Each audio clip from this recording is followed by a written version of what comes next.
Hey guys, good morning, welcome to the live session of Stocks Sniper Trading. My name is Dave, guys, my partner is Ron. Let's get down to business here, guys. In on US30, sell, okay? I'm jumping in. Guys, that's a 100 pip drop. Yes, we caught it. Hey, guys, 200 pips, please, secure.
Hey guys, good morning, welcome to the live session of Stocks Never Trading. My name is Dave, guys, my partner is Ron. Let's get down to business here, guys. In on US30, sell. Okay, I'm jumping in. Guys, that's a 100 pip drop. Yes, we caught it. Hey, guys, 200 pips, please secure.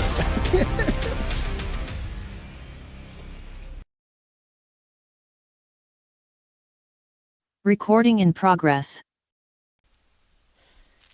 Welcome, snipers. Thank you for joining Stock Sniper Trading. My name is Ron. My partner is Dave, and I will be hosting this session this afternoon for a couple hours in the markets. And it's just after 11 a.m. Eastern. It's a beautiful Wednesday, February 26th. So we just have a couple more trading days to go for the month of February, and that's it. It's a wrap. Monthly candle will close, and we're starting to trade next week in March. So take a look this weekend at how all of your trading has been going since the start of the year, since all of January. You got another month, February. So you got 2 months worth of journaling, analyzing your trading. How are you doing? Some of you guys are off to an amazing start this year, and you guys are not looking back. So continued success for you guys.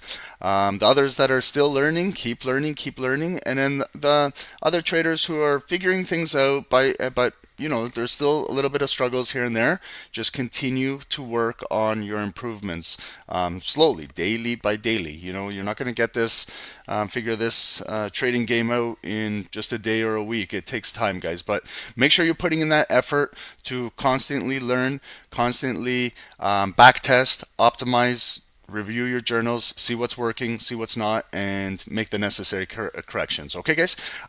So today's agenda, what we're going to do is we're going to look at gold. Quick little top-down analysis. And when I say quick top-down analysis, I always say quick, but we'll go through it.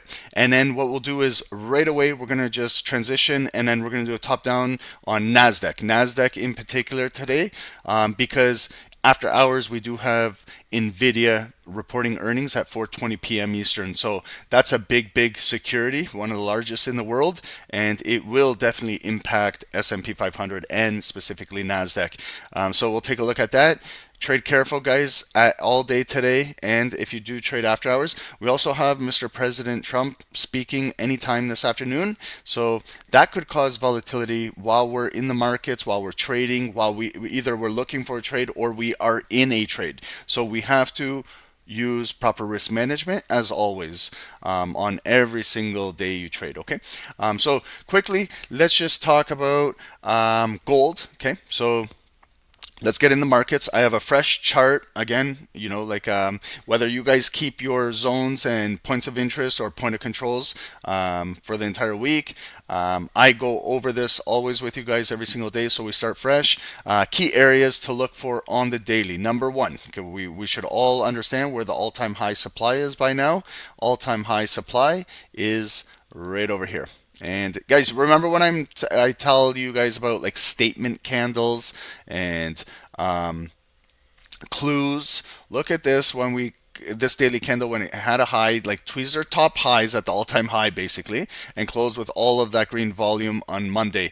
And then just look at Tuesday, how it didn't even take out the high wick. Like that should have opened green and just try to either take out that little wick right there and try for a new all-time high. They kind of pinned it, and it's like a bearish ignited just red candle just dropping and breaking all levels of support, where it dropped all the way down here and closed. So see the zone now with that, I'm following the daily candle. You see how it came up green and right into basically like that 50% of that volume and right below all of these bodies. So it came up and got rejected there. That's the high of the day at 29.30, and then they pushed it down. Okay, so let's also look for a good supporting area to kind of complement this red box above us. I could go all the way down here, but that's kind of unnecessary. We gotta look at some zones inside here. So first thing that I look at is this zone over here. I've been looking at this zone all week.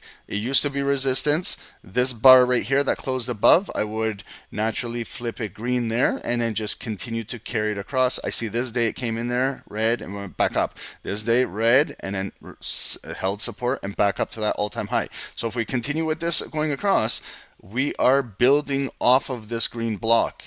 So we might consolidate in here. We might attempt to maybe possibly break out for a new all-time high in the next few days, or sellers might continue to try and push it down here and break this green block. But that's the analysis that I need for today, because we're just going to be trading this afternoon. If I was doing a little more, I'd find a block down here and continue working my way like that. So just following yesterday's volume, what I was talking about, that big bearish red candle had a low and closed right here. So where we opened, look at where we are. We opened right here virtually. We're right back to the opening price. So I would have a yellow line, what I'm going to place right here, as a point of control on the daily. I can see that this was yesterday's closing price, this was today's opening price, and after the swings today, the swing high and the swing low, we're right back essentially right where we opened at 29.14.15 area. So when we opened, we were green. It was green, and it came up to there. That's our high of the day, just below 29.30. That's my purple line. And then I look at my purple line relative to the structure above me. So I see that I have the big red box. I still have this big bearish candle coming down. So there is some supply in the market, and it's trying to push gold down. So it got pushed down at the high of the day. It came down. Sellers were pushing those buyers down, and we came back to this point of interest where we opened, and the selling pressure continued to come and push this candle down where it was red, and then it stopped right there at the low of the day, approximately 28.91.92. And that's again where I place my purple line. And then I look at my purple line, the low of the day relative to yesterday's low. You can see it's a tad bit above, so it is essentially a higher low on the daily. It's not an equal low, it's not a lower low, it's a higher low right there. And then I look left of the chart, what's going on? Higher low, higher low, higher low, higher low, higher low, green supporting box. So still there is interest in daily buyers, and they're there, and they pushed the price all the way back up to exactly where we are right now, back to the opening price. So far we have a daily spin top candle. It's the indecision, the coin flip. The buyers brought it up, the sellers brought it down. The buyers are bringing it up, sellers might bring it back down, buyers might bring it back up today. But let's see where the daily candle in the next 6 hours, where it will close today. Where will be the closing volume? Will it come back up here and close green? Will it close red down here? Will it come close red and make a new low? Will it come up green and make a new high? So all of those things are interesting. So make sure when you're looking at the closing price, identify where it does close. Okay. So, and we're also consolidating in between both of these zones. So what that's suggesting me is we might see some sideways trading action on gold in this range for the next few days. Okay, it is a rather large range, from 28.90 to 29.30. That's a pretty substantial zone. $40 zone on gold, which is 400 pips. So lots to be made scalping or intraday trading. Moving it down to the hourly now. Okay, so I've done my daily. I got my points of interest. I got my zones. Now I got to look same thing at the hourly. So hourly, we're starting to push down. Big red candle yesterday, 10 a.m.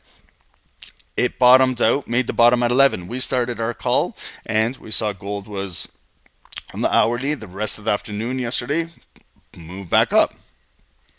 I can see when it hit the high of the day right here, it was futures market open. Okay, so that's 8 p.m. Eastern. That's the futures market open. Hourly candles continue to push down.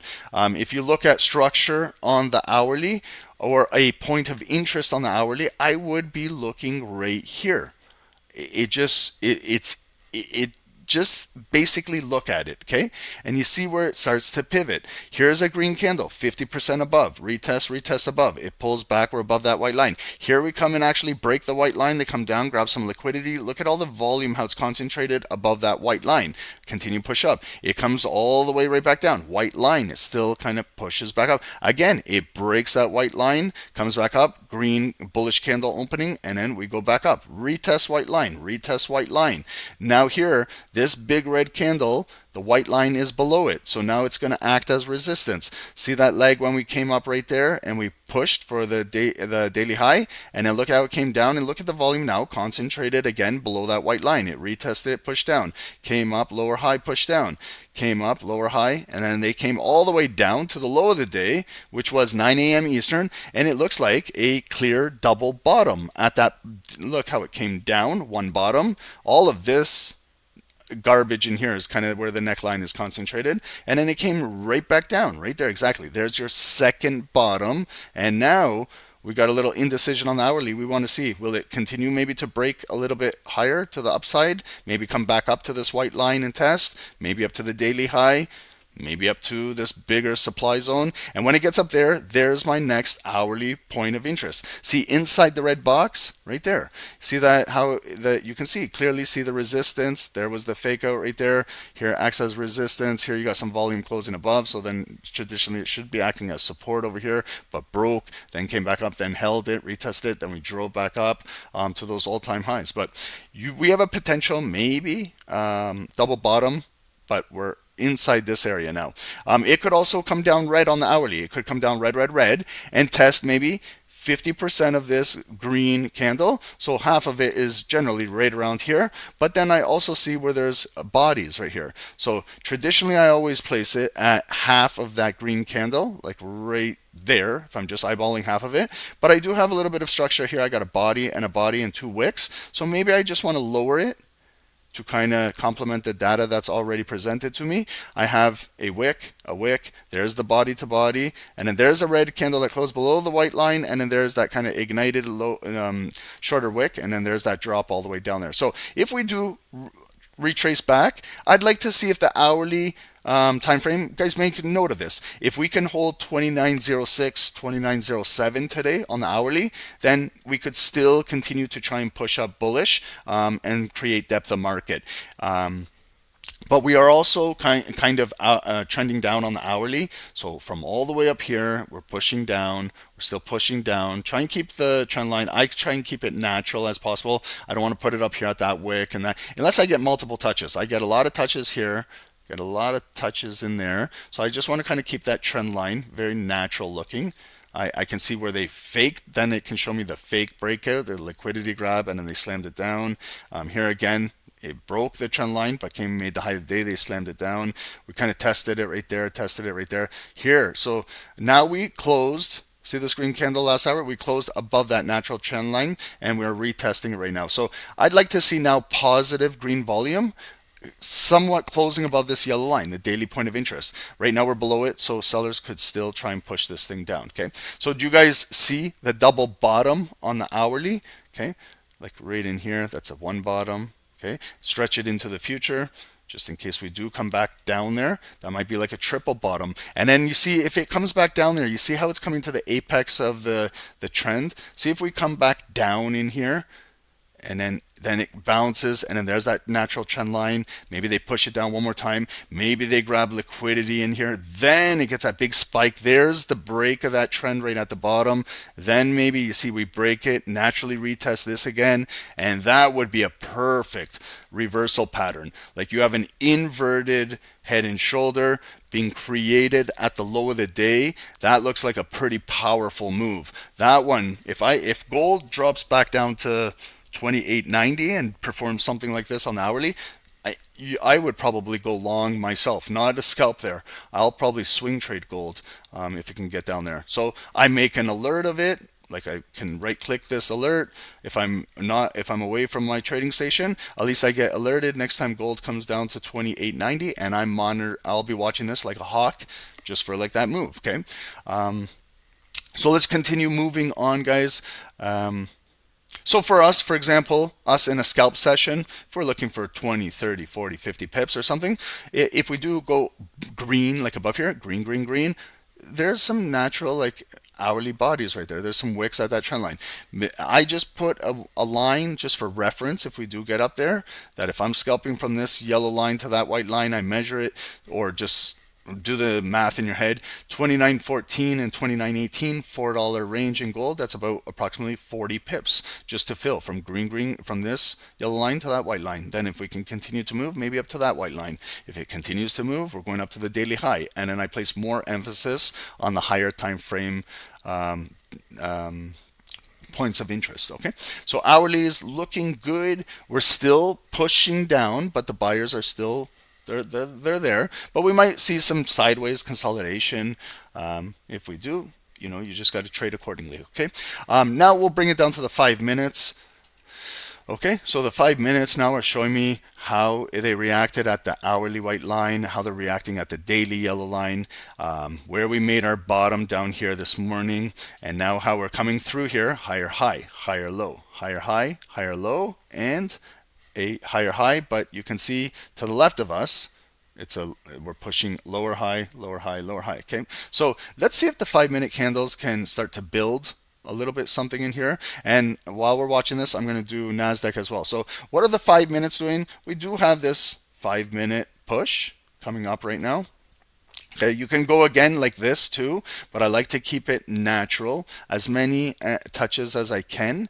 To me, it just confirms more to me. Like when it came up, it pulled back right by that trend line, continued to move away from it, came back, retested kind of the trend line, the hourly, and then we continued to push up. Here now you see the red candle broke below it, so now we might get a push down. Okay, but what I would do is look for where we have some support in the market, or where you can kind of trap as much volume.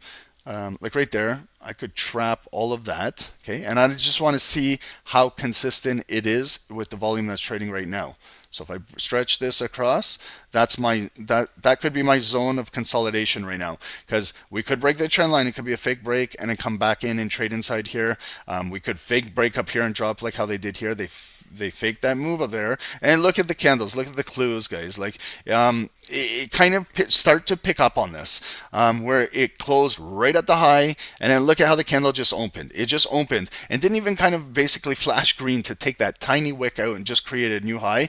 They slammed it down right there. Look at the price, 29.16 and exactly 50 cents. They dropped it, and they dropped it hard, and then we're trying to push down, but the buyers are continuing to you can see the wicks. They're there supporting this move. So I'm going to leave it how it is right now. And I'm going to do Nasdaq as well, and we'll come back to this. Okay, so just a moment, guys. That will be gold right there on the 5 minutes. I'll come back to it. No matter what, if it's breaking out, breaking down, or consolidating, we'll come back to it. Nasdaq, let's go through Nasdaq really quick. Nasdaq is very important today. Why? Because, well, Nasdaq is important every day, but today especially. Nvidia has earnings in the after hours at 4:20. We'll take a look at the earnings whispers really quick right after this. But Nasdaq, guys, let's take a look. Zones, quick little zones on the daily. When we traded at the all-time high supply up here, that previous all-time high supply, how did we trade next time we came in there? You can see kind of the new all-time high were kind of fake. They just peeked their head up there with low volume, and then they started to draw down. If you want to go with the red box all the way up to those wicks, you certainly can. Then you know exactly how high, or if you want to keep it with those bodies, that's up to you, whatever you want to do. Doesn't really matter right now because we're trading down here. I don't think we're going to come all the way up to or take out the all-time high unless something dramatic happens with Nvidia today. So stretch it in the future just in case we ever do come and trade up there. We are ready for it. Also, do we have any, what are we building the support at? Okay, so one level I was looking at all week was this level right there in that kind of block where it came in and then pushed back down. If you bring it across, you start to see how with the volume closing above, how it holds as green demand there. So if you continue stretching it across, stretching it across, stretching it across, you see where we started to form today's daily bullish ignited candle right above this green box. Okay, so that's a zone. Again, if we do come down and break this green box, all I have is basically this wick right here and maybe this area right here, 20,400. I would place a yellow line right over here in case the market, in case Nvidia rejects and it has a bearish move and we break this block and we drop down here. That would be maybe my next point of interest on the daily to save the market here, like from really going bearish. So right here we got some good support holding. It was tested multiple times and then we came up. Okay, and then in between here, in between our zones, do we have any daily points of interest? Something that maybe is relative to maybe how we're going to trade today or tomorrow. Just again, look for some bodies, look for some specific areas, look for your confirmations. What I look for is the watch. I'll show you exactly what I'm looking for because there's a lot of congestion in here. There's a lot of traffic. So what am I looking at? I'm looking at this area, and I'm going to explain exactly why. I can see how we were consolidating green, red. Like, look at the bars, and 50% is that yellow line. Okay, all of this madness over here, right in the middle.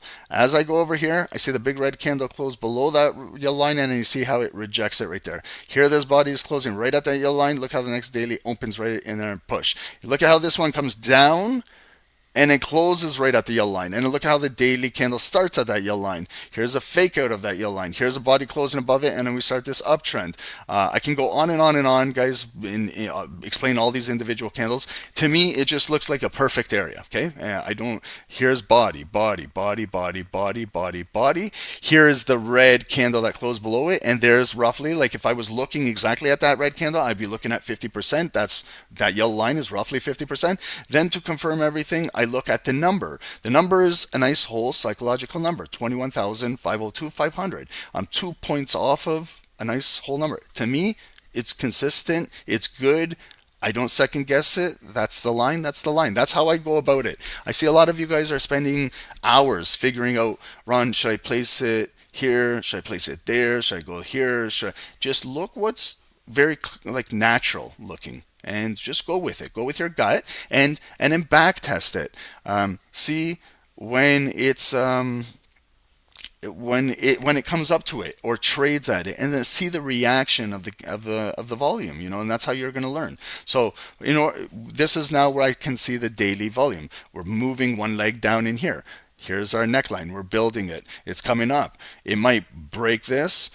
Maybe it comes back down. Okay, maybe we're performing a double bottom in the next few days, and it's starting this, and then we get our big move coming and testing that all-time high. Okay. So that's where I go from. Now I just look at how we were trading. So starting last Thursday, started the move down. Friday was the official move down. Monday again, they rejected the buyers, pushed it down. Again, we pushed down. So we're finding a bottom. We got a nice candle coming in. It's not to say that that's it. Nasdaq is bullish because it's still got lots of selling pressure behind it. So we got to take it candle by candle. Okay, so let's take it with this daily candle. Where did we close yesterday? Look at how it opened. What type of open did we have today? A bullish ignited open. There was no selling pressure today. As soon as it opened, it started to just fill. I don't see a wick coming down, testing in here. So very strong open on today's body. Maybe it opened strong due to Nvidia's earnings. Who knows? I don't know. But maybe it just opened strong because it's coming into a higher time frame area of demand and there's pending swing traders waiting in here to buy this. So there's many variables. We have a bullish candle opening. So I don't have, like, the opening is my low of the day. So I can either use yellow or purple. I'm going to use purple because purple holds more importance than just a daily line. So this is very important. Our low of the day is our strongest point today. So you can see the volume coming in. As soon as we reached right now, about 50% of this red candle, so where we opened and closed, half of it is approximately right there. And look at my number. Look at the number on the chart.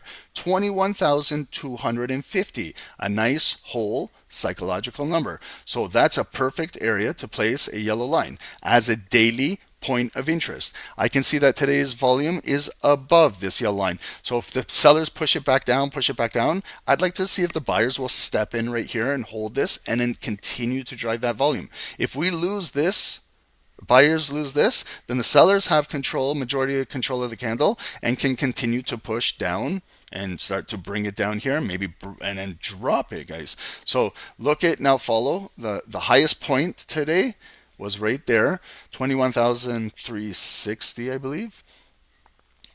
Right up there, purple line, that's my high of the day. And then I look at the high of the day relative to yesterday. I see it's still got a little tiny bit of red volume above, still holding it down. We're lower than the high point of yesterday. We're still lower than all of this. So there is still some selling pressure in the market. If I kind of want to make a little bit of a zone, then again, I look at what's going on the left of the chart. Do I see anything that I can maybe make a box? I can just see right now how it's trading. If I wanted to make a box, I would just go with what bars are presenting right now, like that to me. That's where I would go with my zone right now.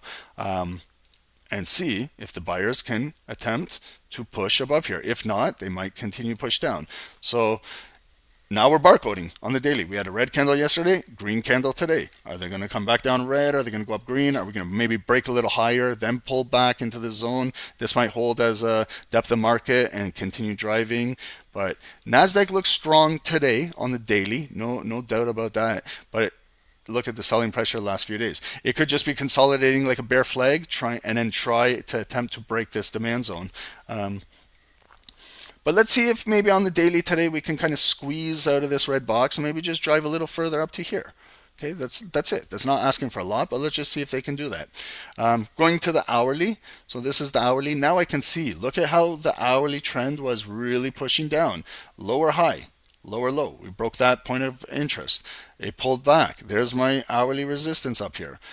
Right now, like if I want to start charting ahead of time, there's my hourly resistance. It's 50% in between this yellow line and that right there. There's half of it. If you want, grab your Fibonacci tool and do me the favor of measuring it. I'm going to grab it. I'll do it for you real quick.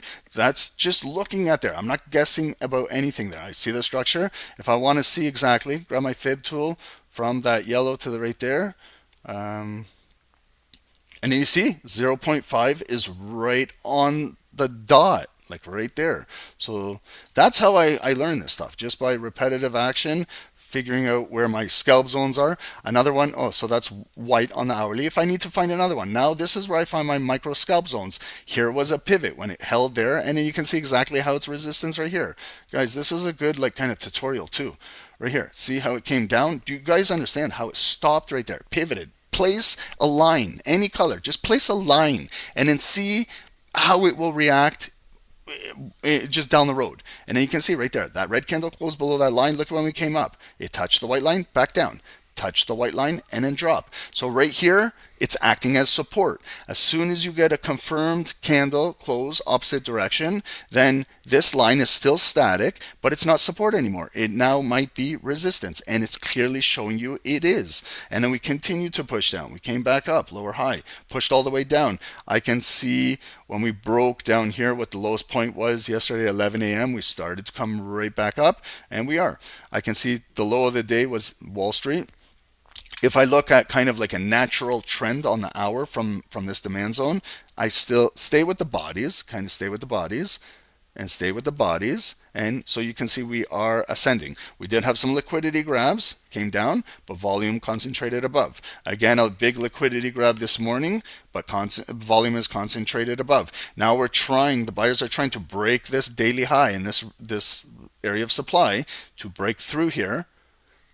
And maybe they're going to reject it, pull back, and we're going to trade down in here. I can see now, like if I go to the 5 minutes for scalping, if we break out of here, look at here. You got to look at. It's very obvious, like right there. You can see to place a line there. You got a wick, a wick, a wick, a wick, and a wick.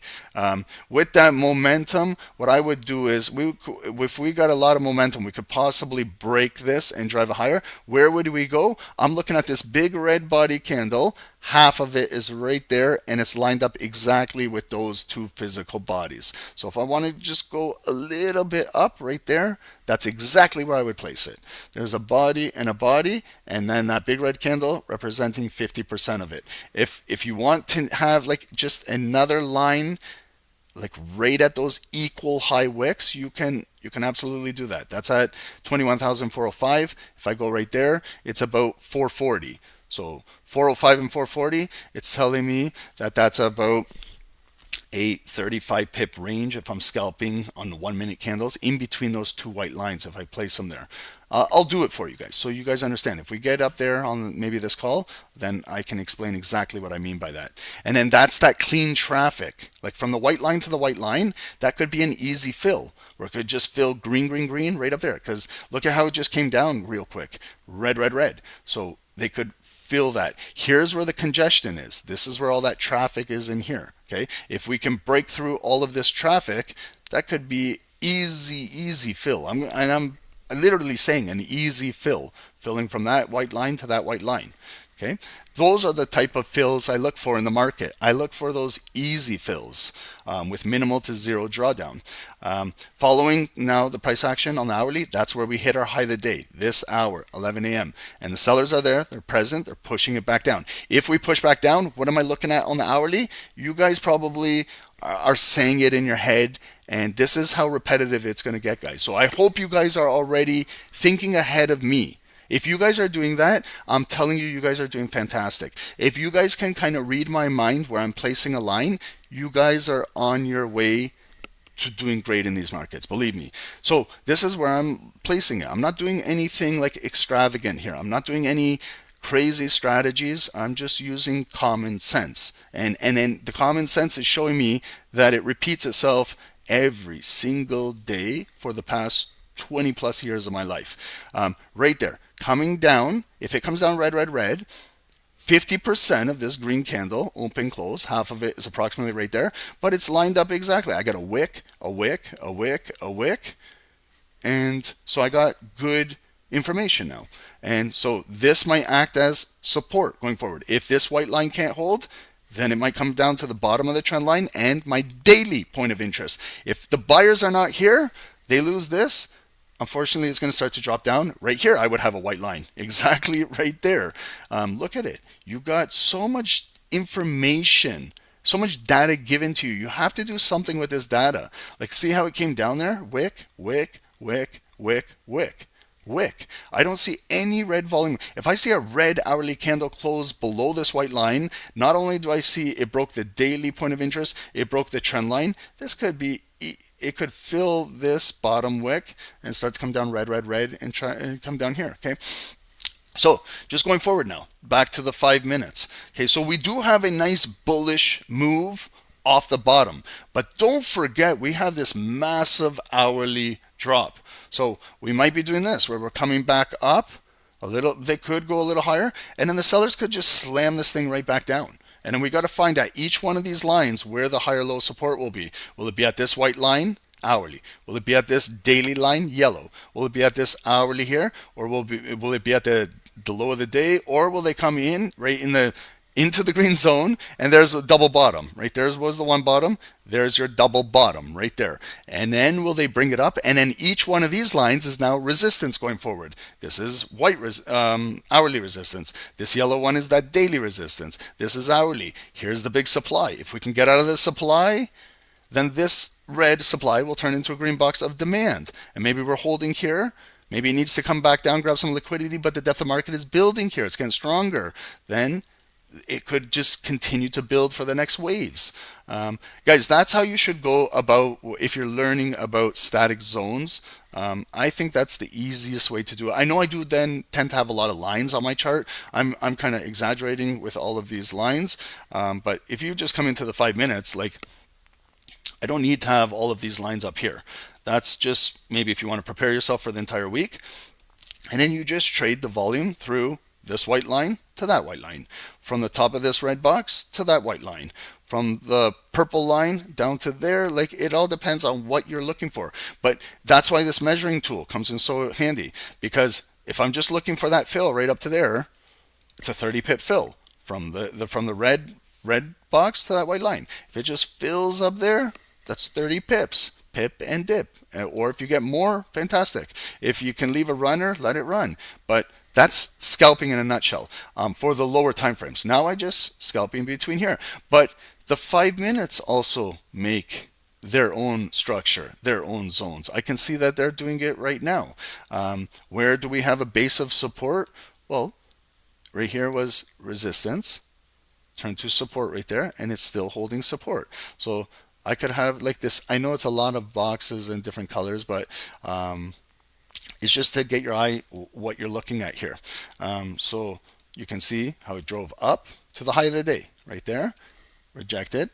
Are we holding support now? Could we come a little higher and test maybe the high of the day? Maybe it's a double top, maybe it's a lower high, maybe we lose this position, closes, takes out that low, closes below here, we flip this little block's red. This could be the immediate one, but the bigger one is up here. If it gets rejected, we could be coming down, selling back down. Okay, so that's Nasdaq. We're going to leave Nasdaq side by side with gold over here. Okay, any questions, guys? So that took about 30 minutes. We did, I said a little bit faster. It wasn't as fast as I wanted, but there's good concepts to explain. Every single call, there's good things to talk about, good things to explain. And then also what's going on here. You see how it broke? Red, red, red. They came down here because there's liquidity down here, pending orders. They picked them up. They came back up and closed. Look at where the volume closed. Naturally, it just closed right above that green box. That's a bullish pin bar candle. It's not a hammer because we never closed at the high. It got rejected. And then look at the next candle, how it just transitioned into a bullish ignited open off of this momentum that they just grabbed. And it's a bullish ignited candle trying to push through all of this resistance. It might even break for a new daily high. And then when this candle body finally closes in the next 2 minutes, I judge where's 50% of it, and I continue to trade that way. But right now, you can see how it's holding this 5-minute block in the market. Okay, and gold as well. It retraced down, still holding. We could be breaking back out of here. Okay, so let's just stick with this for these two candles to close. I'm going to just briefly talk about Nvidia's chart. And we'll talk about a few more things in the market. So guys, sorry, thank you for joining. I appreciate all of you guys on Zoom. Did that analysis help make you understand things a little bit better? Pedro, welcome. Bruce, welcome. Sergio, Letitia, welcome, guys. Efren, thank you for joining, bro. Wayne, gold almost hit TP from the buy idea. Fantastic, fantastic, guys. Talk all about these things. Okay, and everyone on YouTube, thank you guys for joining as always. If you guys can kindly hit the like button, we do appreciate it. helps the channel grow, helps us get out to new traders wanting to learn a skill of trading and maybe hopefully change their life as well. Like you and I want to change our lives. Let's help others, guys. Pay it forward, pass it forward to everybody, showing us that you guys enjoy what we do, and it keeps us motivated to come on here every day on YouTube and do this for basically free. That's the cost. It costs a like. There's a cost for everything in life. Here, it's a like if you enjoy what we do here, and subscribe to the channel. Also, the 80,000 subscriber, I don't know, I think we're 30, 40, 50 away, wins a lifetime membership. Okay, so this candle is closing right now, a very bullish candle. Okay, if we're just looking, where's 50%? Like, just pullback buying. If you're looking to buy a pullback, traditionally 50% is right there. If it comes red, red, red, maybe if you're trusting this uptrend, maybe you want to get a discount buy on a pullback there. If this 50% can't hold, then maybe it comes back down into here. Right now, you see it just came down a tiny bit. It did not come down to 50%. We had a lengthy discussion yesterday on yesterday's call that sometimes if you're patiently waiting for a pullback, sometimes the market keeps moving away from you and will not come to you. Did you guys see after the call how it came back? If you patiently waited, gold came right back to, I believe it was 29.06. Yeah, right here, this daily line, or sorry, hourly line. And then it jumped 50 pips right off of there to 29.11. It was a very textbook technical pattern. You just had to wait a little for it. Okay, so even with this gold 5-minute bar that just closed, if you're locating 50% of this, there's 50%, and you see how conveniently it's located right at the resistance, a wick and a wick. So now here comes our pullback. So you see it just touched the purple daily high. So it's kind of like a double top at the daily high, and look at the big rejection. Okay, so the buyers came up there, touched the daily high, and big rejection. So the red candle is coming down. Did you notice how when it came to that green line, it broke it, like it pushed down, because the volume is stronger. It's at the daily high, so there is going to be strong pressure up here, strong volume. Now let's just continue to follow this candle. It came down to the bottom of the red box, and there is buyers pushing it up.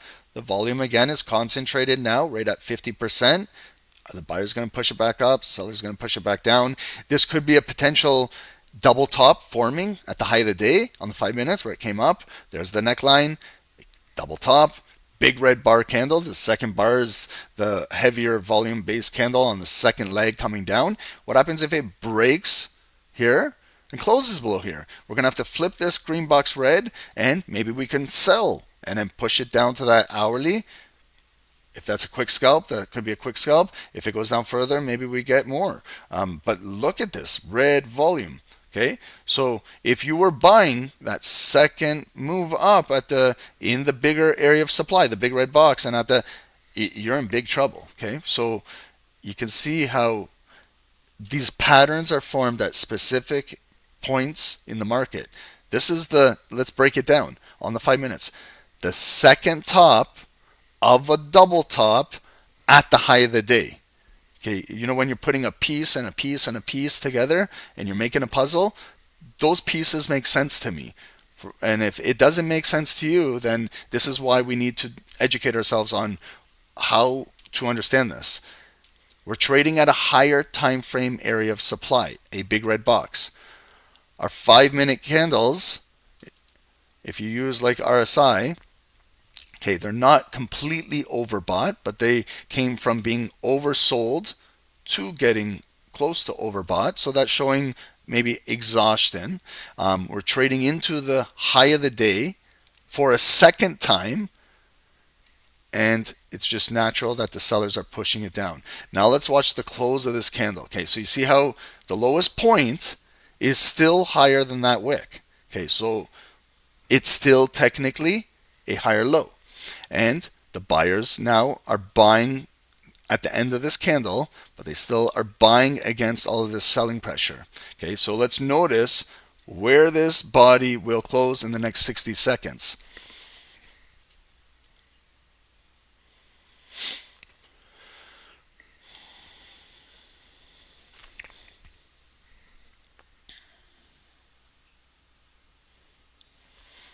Yeah, why do we never analyze BTC or other crypto? We will. We're having a boot camp. I'm glad you mentioned that because I'll talk about our 6-day boot camp, all about introduction to cryptocurrency and Bitcoin in depth. And after that, once we get the education out, then we're going to start showcasing how they move. But same with stock and options and all that, we're going to get through the education first. I believe we need to learn what we're doing, and then we can trade and analyze everything. And then that will help eliminate a lot of questions because everything will be answered in that boot camp for you. Boot camp, not book map. Okay, so guys, I'm losing focus. I'm not paying attention. The last 20 seconds, look, it came down there all the way back up. Okay. We closed. Look at where they closed it. Okay. So make note of this, guys. This is how you can constantly learn and learn and learn by every single candlestick. This is how you can expedite your learning faster. Look at where that red candle closed. It closed exactly like right near 50% of the volume. It closed right below it. I don't know if you can see that, but it closed right below that green line. This candle now opened red. They're trying to push it down. So you can see how just like one line in one candle can try and act as a resistance or a support, but came down higher low. So now the buyers are trying again to bring it back up. So this is where you might get some consolidation here. This is where if the buyers are strong, we might get a new daily high break. But while it's still developing in here, maybe it's still working its second leg. It's still building. But if you don't want to trade inside here, I'm not choosing to trade inside here. I want to see what's going to happen. Is there going to be some type of clue at the high of the day? Is there going to be a clue coming down here? Still, I can continue to wait. Gold got rejected at that yellow line. I don't know if you can see it behind here, but there is a yellow daily point of interest there at 2914.50, and it got rejected. And maybe we might be coming down on gold as well. Like, see how it came up, back down, coming up, lower high. So if we get this push break right there, we could see gold maybe potentially sell a little bit. Okay, so while the trades are developing, I still analyze everything. I don't force any trades. If I'm speculating on anything, if I want to maybe speculate a buy, maybe speculate a sell, it's a very, very insignificant small trade that will not affect my psychology, will not affect me emotionally. I will not panic if I go and draw down because it's a trade where I'm just feeling out the market while it's consolidating. If it goes in drawdown, I'm okay with it. And it kind of gives me more information. It gets me emotionally involved to see what happens, and then I can trade off of that based of the evidence that I get from it from speculating. But also speculating trading can be just, you don't need to get into a trade. Just sit back, relax, have some popcorn, and just let the volume naturally do what it needs to do. If you feel like the trade is not confirmed, then ask yourself, why are you taking that trade? Ask yourself, everybody on this call, including myself, if I find that a trade is not confirmed, then why even trade it? Let's just try and get more high probable trades. So I can get a better high probability trade if I have confirmed volume closing above or below. But that just doesn't give me the right to just trade the next candle because the same situation here. It closed above, and if I just bought on the open on the next candle, I'm in drawdown. But if you leave it a little bit to watch what's going on, when you see the way how they opened it bearish ignited. It couldn't even take out that tiny wick. There's all the clues. They're screaming at you. And then it came down red. So if you're a buyer, you hold off. And then maybe you could have bought the pullback down at discount. In this situation, it worked perfectly. You know what I always say, guys? Let's not buy the highs. Let's buy the pullback. And this naturally, it pulled back. And then you could have bought that. And then you would have been in profit. Okay, so let's just continue to watch these two. Nvidia, guys, just real quick. Nvidia. This is Nvidia's chart on the daily. Key daily areas to be watching. This is where we're trading right now. So what is one key block on the daily? Right up here. This is a very critical block. I'd like to see what's going to happen up here. This is your 138, 143 block on Nvidia. Okay. These were your all-time high supplies at 153 up here. Another block right here. You can see how it held support on the daily multiple times. It was resistance in the past right here, the 130. 130 block. There held, there it's resistance, here it's support now. So can Nvidia's earnings keep Nvidia above 130? Maybe continue to test up here the 140s, maybe break out. However, if we lose this green block, Nvidia could easily come down to 115 and maybe 100. So I'll tell you guys, I'll announce it live. If it comes back to $100, I will be loading up on Nvidia. If I ever get an opportunity to get $100 on Nvidia, I'll be backing up the truck.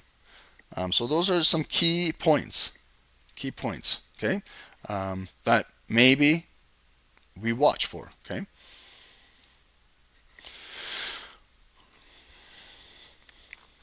Okay, so we still have consolidation on both of the securities, guys. Just real quick, I just want to show you guys, okay, so make sure you guys are doing this ahead of the call so then we can go straight into scalping the markets. President Trump speaks anytime this afternoon. He could be speaking right now for all I know. I don't know. Tentative. So when he speaks, just, the markets may move. There could be volatility. Just keep that in mind. Earnings. Okay, so let's just go straight into the big one. Nvidia today, after hours, 4:20 p.m. Eastern. They're looking for 84 cents EPS and a revenue of almost 38 billion. We'll see what they report. They might beat this, but the market or may miss whatever that is. But the market and everybody, analysts, are waiting for the forward guidance. What are they talking about the tech sector in the next quarter? What's in the future? What's in the pipeline? How do they see everything developing with the chips around the world and all of that? But could get a lot of information as to how the markets might move the rest of this week, maybe next week, and for the next little bit. Okay. So if you can listen to the conference call, I would highly recommend you do. And then over here, some news in the markets. So Nvidia's shaken aura of invincibility is set to earnings test. They're up 5% right now leading into the earnings. So that's positive. A lot of buying going into the earnings. Could indicate good results coming out of there. Supermicro, SMCI, after the filing, they delayed their financial reports. So they were up 20% today just by delaying their filings. It's a crazy market. General Motors to hike dividend by 25%, buy back another US $6 billion of shares. So if you're looking at the US auto manufacturing, I'm looking at that really because Trump wants to kind of get that going again. So GM, Ford, GM Chrysler, Stellantis, you're getting now shareholders. He's looking to get these companies now 25% dividend increase. So just keep that in mind, if you want to put these securities on your watch list. Okay, and market is fairly green today across the board. Could be in anticipation of Nvidia. S&P is up almost 1%. Dow up 0.3. Nasdaq is the big winner today, 1.3%. Crude oil consolidating under $70 a barrel, and gold consolidating at $29.20. Okay, so gold came down, still in the consolidation. Let's see if we can break out with some green volume here, maybe close with something. I look at the time now, 11:52. We're almost at noon, maybe top of the hour. You can see Nasdaq continuing to try. Let's see if they can break the high of the day, close with some volume going into noon. Maybe they get rejected again, come down here. Just while things are developing, just let things develop.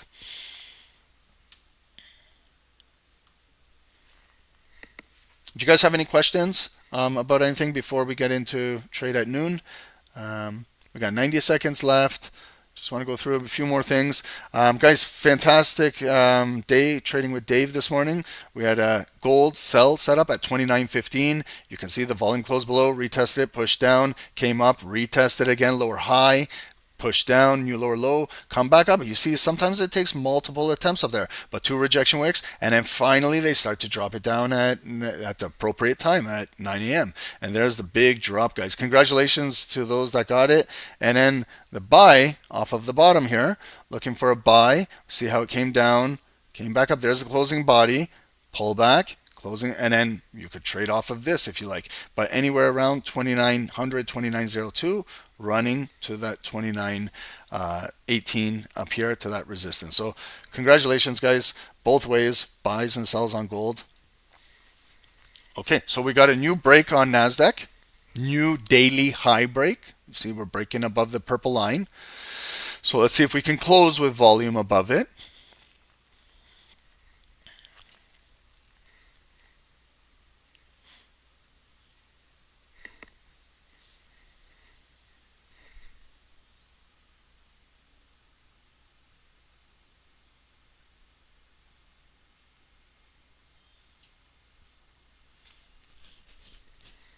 Okay, so we got 10 seconds to go. Watch the close on both securities, whether you're trading gold or Nasdaq. Gold is at a very interesting point. Nasdaq. Okay, so it didn't close above with any volume at the high of the day. We can clearly see that. We can see that it broke the high of the day, impulsively broke, and then got rejected. We still are retaining some good volume. Still nothing is suggesting that structure is broken down. So let's now follow this 5-minute candle. Now this is the one that's going to lead into the new hour. Okay, so we're going to continue to watch this. Do you guys want me to remove this big red box, or do you guys understand why it's there? We are trading right now with positive green volume in a very higher time frame area of supply. Okay, so if you want, I can remove it. If you understand why it's there, then I can leave it. So you see gold too, like see how like this is where I get suspicious of these type of this volume.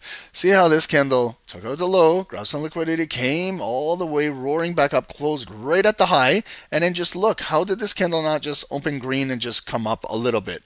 Because it's at that daily yellow point of interest, and you see how they open it red and then they're just bringing it down. So let's see if it can get a wick and come back up and see if it can break. It's had multiple breaks here, but they've all been impulses with no follow through. So that's why you got to always look at the time of the day when they're doing a move. They might be pushing and closing above at the end of this candle and then start maybe for the next hour to go bullish.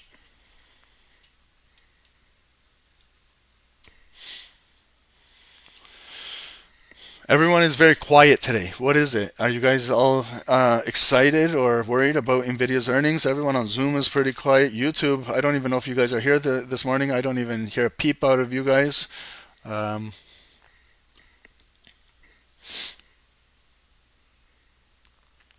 Okay, and again, if you got excited and you bought the daily high right now, you can see what they can do to you. If you buy before a candle body closes, this is those what if moments, woulda, shoulda, coulda. So I don't trade like that, but this is where I kind of say, well, what if I did buy that high of the day? What would I have been, what would happen right now? I would be in big drawdown right now. Okay, so right there, if I thought about taking an impulse trade right now, I'm saving myself drawdown. So that's how I learn. I learned that if I did buy that, what would have happened? I'd be in drawdown right now. And then I'd be looking at it and say, well, why did I buy when it was impulsively breaking out before it closed? So how can we control that? We got to wait for the candle to close. That's the only solution we have.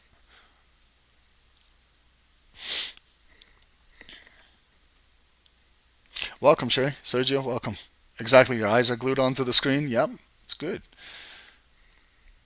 Okay, and then I always look at this, the clock beside you. How much time do you have left on it? We got 2 minutes to go.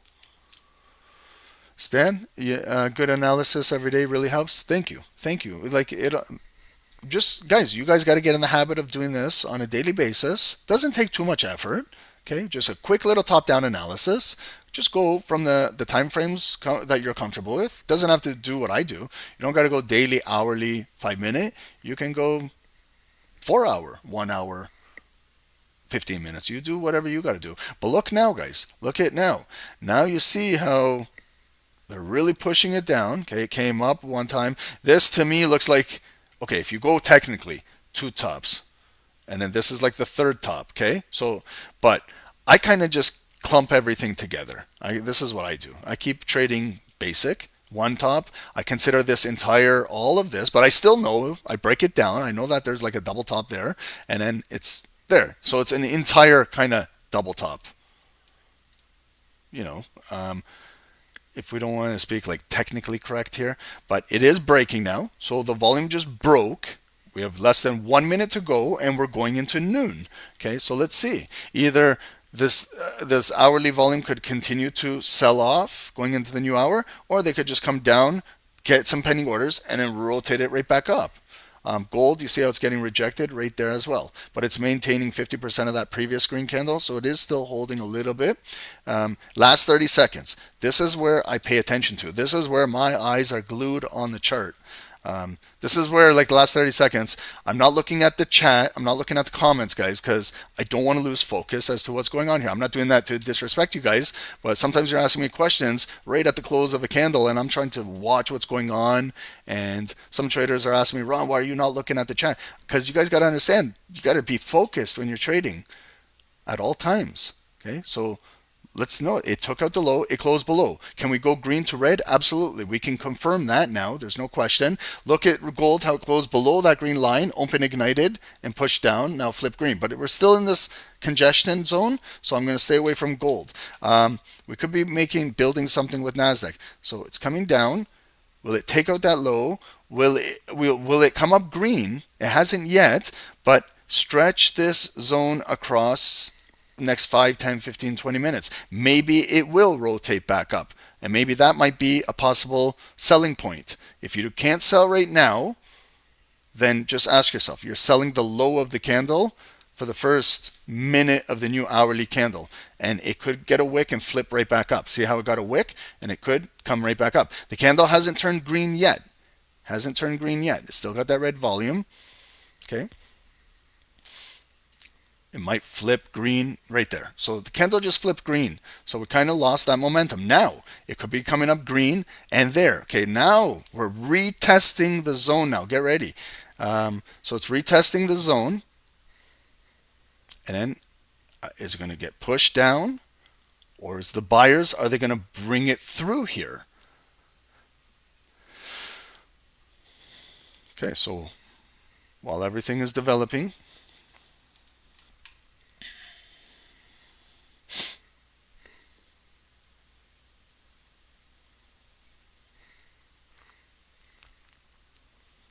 but you guys, can you guys clearly see that M pattern? We closed below the structure. It came down. Now we're retesting the zone. It's very clear, guys. Like, if you want very clear price action, that's very, very clean to me. Can you do this with crypto? You can do this with any security that is on a chart. This is price action. If crypto can be represented with a candlestick, absolutely, it's all the same. That's the beauty of this. If you learn how to do this, you can do this with any security that's traded on the markets. Anything.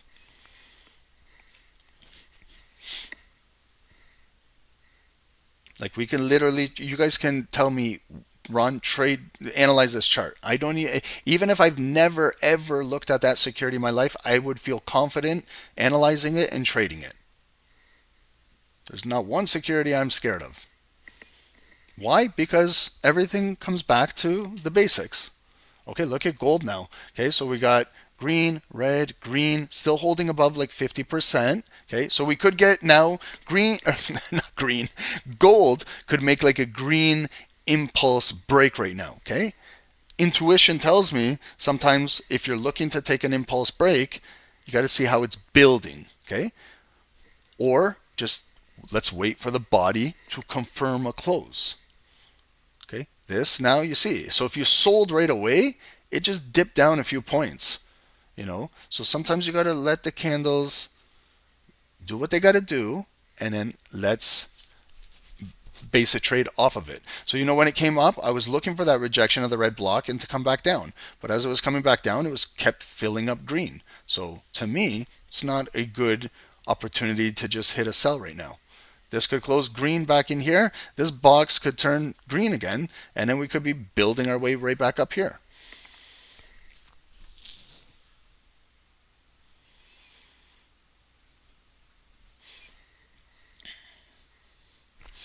Christopher, can you suggest any of your videos to learn this analysis? I don't mean to be rude or anything, but you're probably new here, but there's 1,000 videos where we do this on every single one of those videos. And there's a ton of education we have on our website. We do this with me. We do this on every single session.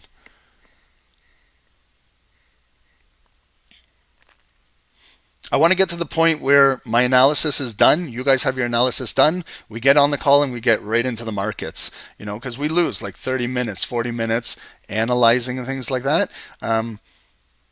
I would hope that you guys are working on this skill yourself, and then we come in together and we just start trading, get right into it. But I know that there's a lot of traders that are still learning, new traders that are subscribing to our channel, so I don't want you guys to be completely lost. But I can do it faster. What I'll do is maybe start doing a little faster. Okay, here we go. Here's the close now. So I'm going to assume that candle is going to close green. So the red zone, you see, did not hold. Okay, there was a minor break, but the buyers came right back in, roaring right back up and closed it above here. So again, now they're trading back into this supply. Maybe now I got to see if the sellers are placing like their offers right at 50% lower high and we push back down and close red again here, then that might be a possible opportunity to sell that lower high. Gold still is flirting with that daily point of interest right here at that yellow line, 29.14.15 area. Still has not closed with volume above. It probably might be building an impulse break, but it's building a nice impulse break out of here, gold. I'll tell you that. But you got to watch for fake outs too, because sometimes where it does that nice impulse, then they slam it down and then they do that to you. So just let's be careful. We're only on the 5 minutes. I'm sure that we can wait 5 minutes for bodies to close. Orlando, you're still learning how to be consistent. It takes a long time to get consistent in the markets. Why? Because you got to get consistent with everything. You got to get consistent with your emotions. You got to get consistent with your daily discipline. You got to get consistent with your analysis. You got to get consistent with your journaling. Like, to be a consistent, profitable trader on a daily basis takes a lot of hard work. Yeah, sorry, Sherry. Sherry is absolutely correct. You got to get consistent with your risk management as well. That takes traders years to learn, to even implement risk management in their trading. So there's a lot, but it takes time. I just want you guys to know the truth. It takes time. I don't want to be that guy that says, yeah, everything's gonna be all good. We're gonna do this tomorrow. You're gonna be an amazing trader. We're all gonna buy Lamborghinis. I don't want to, put that in people's heads, because ask any of us, including myself. I struggled a lot in trading, a lot, years of financial loss. But it was just some silly things I was doing. Silly things. Over leveraging. No stop loss in the market. Trading the wrong securities. Trading impulse. Not waiting for pullbacks. All of these things. You combine all those, it's a recipe for disaster. Okay, so could I have bought this candle? Yeah, I could have. But still, I want to maybe see the bigger move this afternoon. If that was it was broke down, but the buyers are still strong. Okay, so what it's suggesting to me is buyers are still there holding, but they're still trading inside this supply, and again near that high of the day. So we have to be careful here. This is where traps are set. Okay, if you get trapped in the market, this is a place in the market that can trap you. So let's see if we can get some closing green volume above the high of the day, and then maybe we can get in on a pullback buy. At least let's see, can some volume at least confirm that it can close above the high of the day, or is it just going to get rejected and pushed back down? Okay, so gold now. We got a nice move. This could be this impulse break, but at least we got some body peeking its head up here. So let's follow gold as well to see if it will close above here. Okay, you can see how we got good support that held right here. So it was green, red, green. This could be that extension coming back out, and see if it can fill up to those that resistance right there. Revenge trading, yeah, that's terrible. That was a big one for me. Revenge trading took me a long time to overcome that. but I never really benefited from revenge trading. When I look back at it, some of my biggest losses to date were revenge trading. So easily fixed that. Said, I'm not doing that shit anymore. That's it. That's how I fixed that. Someone said, Ron, how did you fix revenge trading? I looked at my journal. Revenge trades, I didn't make any money. I lost lots of money revenge trading. So I said, it's not beneficial to do this style of trading. So I eliminated that. And then believe it or not, I started to clean up my revenge trading. Because there's nothing to get mad about. There's nothing to get angry. The only time I was getting angry was when I was trading on impulse, and then they reversed it back on me. Like this. I would like how it broke the daily high, and if I bought that, they slammed this red candle. And then I closed down there, and then you buy again, and then they slam you back down. Then you get really mad at the market. Then you're going in, and then it's a psychological game that the market plays with you on a daily basis. So you got to learn how to overcome that. You got to also step up not just your technical skills, not just your fundamental, but you got to really step up your psychological skills in the market. It's a tough game. You're playing against financial institutions with a lot more money than you and I have. So they can bully us all day. So the only thing that we can do is be smart about our trades. The smartest thing, in my opinion, is to just wait. Be patient. Let the trade come down to you naturally. See that big green candle now? What happened to it? You know the woulda, shoulda, couldas? If I bought that up there, I'm sitting in drawdown right now. Okay, so you see, it was really nice. But I said, guys, when it was up there, I said, just prove to us that you can close above that purple line. So it's still showing weakness on the buyers. They don't have follow through right now. So if a big seller picks up on this, they can start to push the market right back down, which they are doing. So let's see again if we can, how it will react or trade at this green block. Will it hold or will it break with red volume below again? But I'm still making note of a lower high, and an impulse break of the daily high where they hit some pending orders up there. So let's see if we continue to move our way down or buyers. And then that call where it's consolidating. You know, sometimes we get this volume during our calls in post New York. It trades much different than it does in 8 a.m., 9 a.m., 10 a.m. Okay, gold. It came down red. Now you got a hammer candle. That looks like see how it retested 50% there? This is a candle that I'm telling you, I really like to trade, but I want to see the volume close above. Okay, that's a perfect retest of 50% building. That would be considered a very nice scalp in my opinion. But for us, who are waiting for the bodies to close, we still have to wait 2.5 minutes. This is the first green volume that could potentially close above this daily point. So again, the patience game. But if you're looking just to fill like that zone, if you got like a 1 minute scalpers mindset, I want to speak to you guys because I know you guys are 1 minute scalpers too. So I don't want to just assume that 1 minute scalpers, there's a time and place when to take impulse trades, as long as you know what you're looking for. That candle came red, red, red, traded right into 50% of that volume, wicked out and came right there. And as it was breaking, if you took an impulse trade there, it filled relative right up to that red, and that could be your 10, 15 pips in and out. You're in and out before the candle even closes. That's another thing I failed to mention to you guys. Like sometimes when you take a 5-minute impulse break, there's still 3 minutes left on it. But you got what you wanted and you're out because in the next couple minutes it could come down, but you've already got your money, you're in and out of there. That's like a scalper's mindset. It's not for everybody. Now look at gold again, Nasdaq over here. It's coming right back up with a higher low. Higher low, we still have good green volume. Okay, so now let's see. Can it attempt to maybe close again? I'm going to ask it again. You know when I said to this candle, prove to me, follow through that you can close above that purple line. This candle, we're going to speak to it as well. We got 1 more minute to go. Prove to us, at least you can close above the previous high. Okay, I'm not asking for much. Just show me that you can close above the previous high.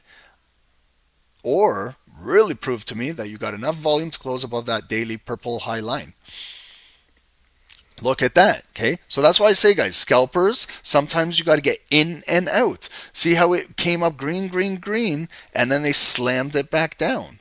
Okay. So that's why I said, guys, if you want to trade impulse candles, you have to understand. You got to have a trade plan. You got to be disciplined to understand. You might be in that the impulse move for 30 seconds, 45 seconds, 1 minute, 1 minute and 10 seconds, but you're in and out. In if you otherwise, don't be taking an impulse. Wait for the body to close how we are patiently waiting for the body to close.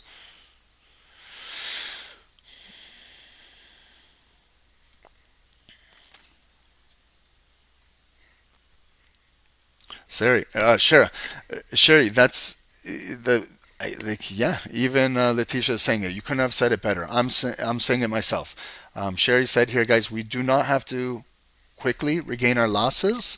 There's no scarcity in money in the markets. I agree with that 100%. We need to have patience and wait for our best setup and then execute. That's the name of the game, guys. If we can just learn those principles, we're on our way to having more success in our trading. Just those little baby steps.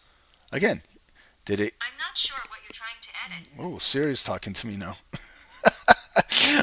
Siri was getting in on our conversation. Siri's that was crazy. Siri is talking about our discipline in the markets. You see? Siri's yelling at me. Okay, but that candle didn't even lower high, lower high. Okay. Come back down, green, green, green. You remember that support resistance line we have? Now you can see how it's still acting as support. Now we got a nice hammer candle coming through. Again, will it close above the high? If we're looking for this type of impulse move, I also look at structure too. So this looks like the first bottom. That entire area up here is the neckline. This looks like the second bottom with that liquidity grab down there, but base it off of the green box. Now we're coming up. So this could be a potential impulse break, and we drive up to here from purple line 358, 360 to 372. That's 12 pips, but it could go even further. So let's watch. Let's see if we get an impulse break on this candle in the next 3 minutes. Let's watch this. So gold got rejected right there, got rejected right there, and we might be trading right back in this tight little consolidation right there.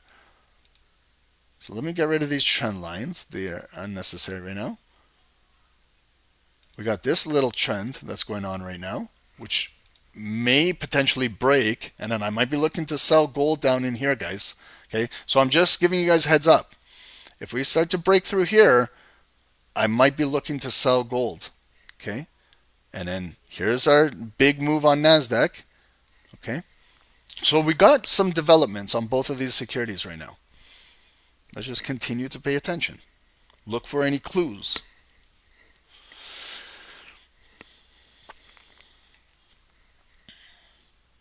And we have about 2 more minutes to go in both closures. So, will we get our green volume closing back above there? Will they reject it back down? Will we get some red volume on gold closing? So this is the minor trend right now. We got rejections, rejections, rejections, rejections. They're lower than these candles, and we're lower than our hourly resistance. The volume is now below our daily point of interest on the yellow. Okay.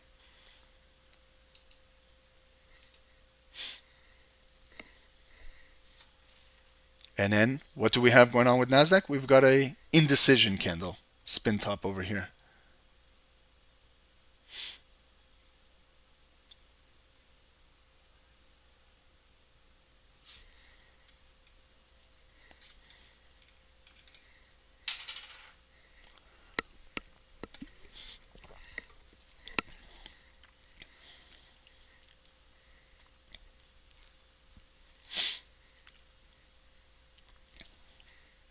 Okay, wow, okay. Look at now, guys. I'm telling you, just be patient. See if you impulsively bought the high of the day. Look at this, how they look at what they're doing now. Okay, so this is what I was saying. I was looking for that sell, but this is an impulse. Okay, so I don't play that woulda, shoulda, coulda game. Now let's watch how they close. Now we got some volatility. We got something going on in the markets. Is Trump speaking, or I can't see right now. Watch for liquidity. See how we came down to the green box, coming back up. See how we broke, coming back up. Watch, we got 30 seconds now. You know how I always say, the last 30 seconds, I'm glued to the charts. I'm watching now. Okay, so that's volatility. Oh, Patrick Musk and Trump are in the cabinet yapping. Okay, so guys, that's what I said. We might be in a trade, we might not be in a trade, but anytime he's speaking, see how the market reacts? So are they taking out pending orders? Like, let's watch, guys. And you see how now the range really opens up with volatility. Okay, so we're still trading inside here. I'm not convinced about anything right now. There is some ongoing things, but still waiting. Especially now that we know we've got Trump now speaking. So this is where the markets can get a little crazy. So right now, knowing this, use proper risk management. We might have to trim um, our, our, our, our sizes down. Okay. It's all part of your daily routine as a trader, guys. So, when you understand that there's some volatility in the market, you got to start to respect your risk. You don't want to over leverage in these situations, because then if you lose your money or something happens, then don't complain. There's nothing to complain about. This is your decision. You can choose right now, like me. I'm choosing right now, if I do get into a trade, do I want to trade with my normal lot size that I was trading Wall Street with? Do I want to scale it down a little bit? Do I want to increase it higher? Like, those are all things that I got to decide. For myself personally, like you guys should be deciding too when you're trading. And then look at the volume. We're right back in this consolidated zone. Like, after all that was a huge red candle. Again, if you sold on impulse, yeah, you could have made some pips, but did you dip out of the market? Did you get what you wanted? If not, you're holding in drawdown on that sell. Okay, so that's the nature of this game.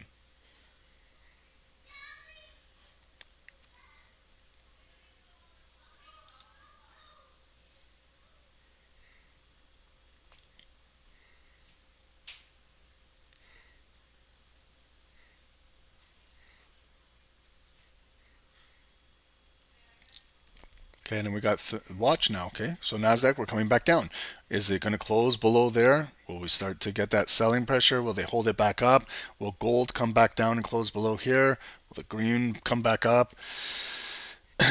Guys, I cannot change the way how volume trades in the markets. Sometimes we get really nice volume. Sometimes we get really erratic volume. Sometimes we get really choppy volume. Sometimes we get nice trending volume. But whatever type of volume it is, you can always remain patient. You can always remain disciplined. Stick to your plan.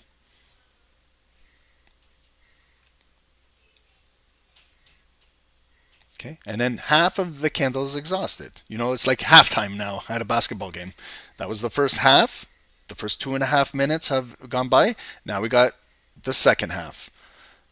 The next 2.5 minutes.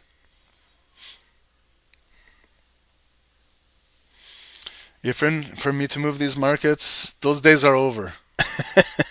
Those days are over. I can't move anything right now. I can barely move myself off the couch, let alone move a market.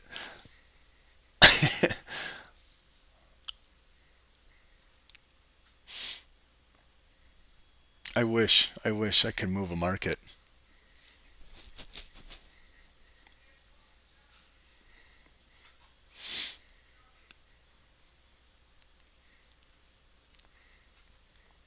Okay, so still strong. Buyers are still there. Too much consolidation. You got inside this neutral zone, you got green, red, green, couple fake outs, still red, green. So just stay patient, stay patient. Nasdaq still inside here. Just continue, just stretch this zone across, stretch it across. Continue to watch what's happening. Pay attention to the time.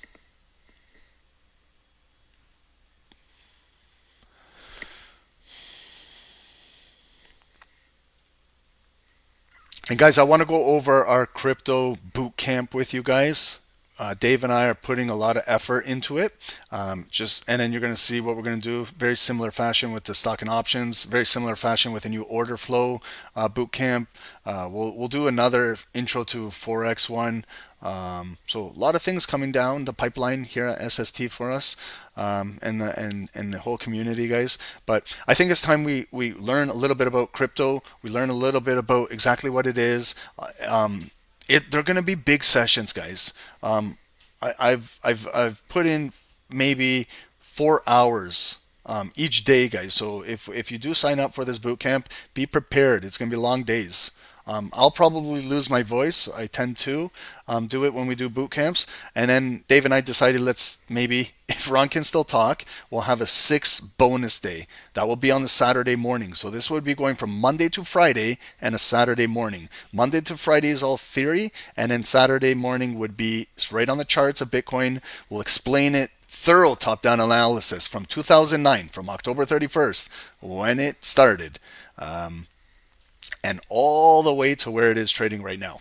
And you guys know 110,000 US was the all-time high, and now we're trading at 87,000 right now. So there's been, if you ever wanted to buy Bitcoin, and you know what I say, never buy the all-time highs or never buy the highs. Now look at the discount you're getting. If you were thinking of buying a Bitcoin or a fraction of it at 110,000, but now it's trading at 87,000, so you're getting a much better price. So there is a lot of traders who are patiently waiting to get in, even lower at 70,000, 65, 50,000. They got pending orders waiting to get executed. Maybe it might come down there, maybe it won't. Who knows?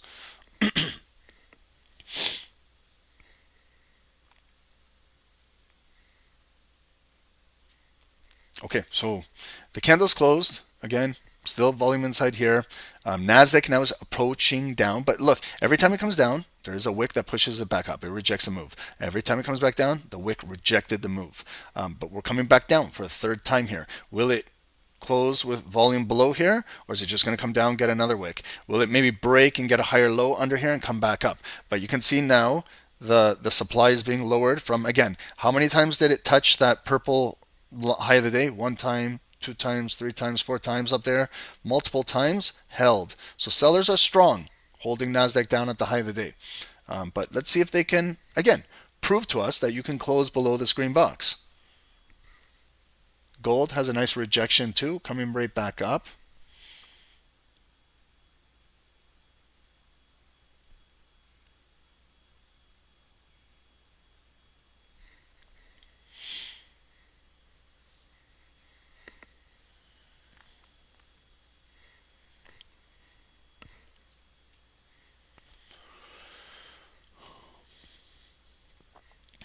And guys, while we're like on this call and we're still watching, visit our website, stocksnipertraining.com, and sign up for our free blog. It's a lot of good information in there, okay? And it's just free content for you guys by joining that daily blog. We break down our trade ideas, signals, what's going on in the news and the markets, technical blogs, fundamental blogs, macroeconomic blogs, price action blogs, risk management blogs, psychological blogs, everything to do with trading from a perspective of Dave and I.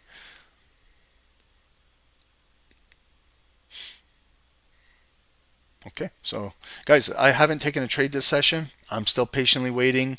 Now looking at it, could I have traded? Yeah, but would I have been disciplined if I was in buys to pip and dip out of there? If I was in sells, if I sold this, like it's just, all those questions, those what ifs, what ifs, what ifs. So I haven't taken a trade, so there's nothing to what if right now. But I still look. Had I have bought, what would I have done out there? Had I sold, what would I have done? Like had I sold that when it came down there, would I have grabbed my money and left the market, or am I still holding in drawdown right now? So that's another way how to expedite your learning. If you sold that candle, what would you have done? What would have your plan been? Where would you have placed your stop loss? If you sold this, like, is your stop loss up here? Where is it? And then see what the market would have done to you. That's how you can learn.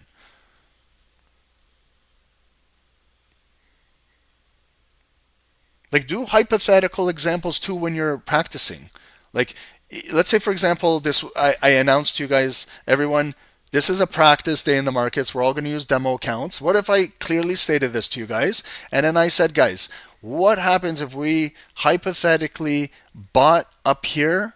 Where would we hypothetically place our stop loss? This is how maybe we can learn a little bit better, where we're not too engaged in emotions and profit and loss and things like that. And then we see, would we have been stopped out? Is the trade going in our favor? How to reduce our risk? Then we can learn together how to do this. Maybe it's going in profit. Then maybe we can like learn how to. I try to do it with you guys on every call, but some of you guys are over leveraged and you guys are panicking in the trade, and it's not helping your learning process. So maybe one day a week we get in here, and I'll even trade on a demo account. I'll be that sacrificial lamb and I'll trade on a demo. I'll my ego, I'll hold it aside. I got nothing to prove. I can trade on a demo with you guys if you guys are willing to learn and not do, because it's hard to learn when you're trading with real money and you're over leveraging. Then if there's a 10 pip pullback, you guys are panicking, and then you're not allowing the trade to develop because you got live emotions. But sometimes when you got to learn, just learn. Just learn the process of doing things. Learn what just happened there. Did you see that green candle spike and how quickly they rejected it? Did you see that green candle on gold come up there and then go back down? Okay, so we're encountering a little bit of volatility, and it's real choppy. Like, this is choppy volume. I don't like to trade this. I'll be honest with you guys. Coming from a 1 minute scalper, 5 minute scalper, like, I'm very selective with the volume I scalp. Okay, that's another misconception, guys, that scalpers get. Just because I'm a scalper, a lot of traders think I can just scalp anything. I could if I wanted to. Same with you. You could trade anything that you want, but to be a scalper, you still got to be very, very disciplined and patient, and because execution is everything. Because a scalper wants to eliminate as much drawdown as possible, wants to go into a trade and be in profit right away and then go straight to break even, and then retain minimum 10, 15 pips. So we can still be very selective as scalping the markets. But look for clues. Look at that. That was a big green candle again. Come up to what? What do we have there? Tweezer kind of tweezer top highs, equal highs, still lower than that. Now they're slamming it back down. So, they're grabbing liquidity up there. There's a lot of liquidity up there. So they're coming up here, grabbing that liquidity, grabbing that liquidity. There's liquidity below here. So both sides are grabbing the liquidity, but where is the candle bodies going to physically close? Do we still see one green candle closing above there? No. Do I see a red candle closing below there? No. So it's still trading in this tight zone. I can't believe that. Like, look at the zone. What is this? 15 pips? And we've been in here 5, 10, 15, 20, 30, 40, 50 hour. Guys, we've been like 90 minutes, like 1 hour just trading in this horrible zone. This is a good example of trading horrible volume. Okay. Now we're actually getting a break. Okay. Again, well, we broke there, and then that's what caused that leg to come back up. So we're breaking again. Do we want to trade on impulse, or do we want to wait 2 minutes for the body to close? Again, we have to make up our mind before. I've made up my mind. I'm waiting for the body to close. There's too many fake outs on both of these securities that if I was going to trade without confirmation, you better believe it's a feeler trade. You better believe it's a very small micro size, insignificant size.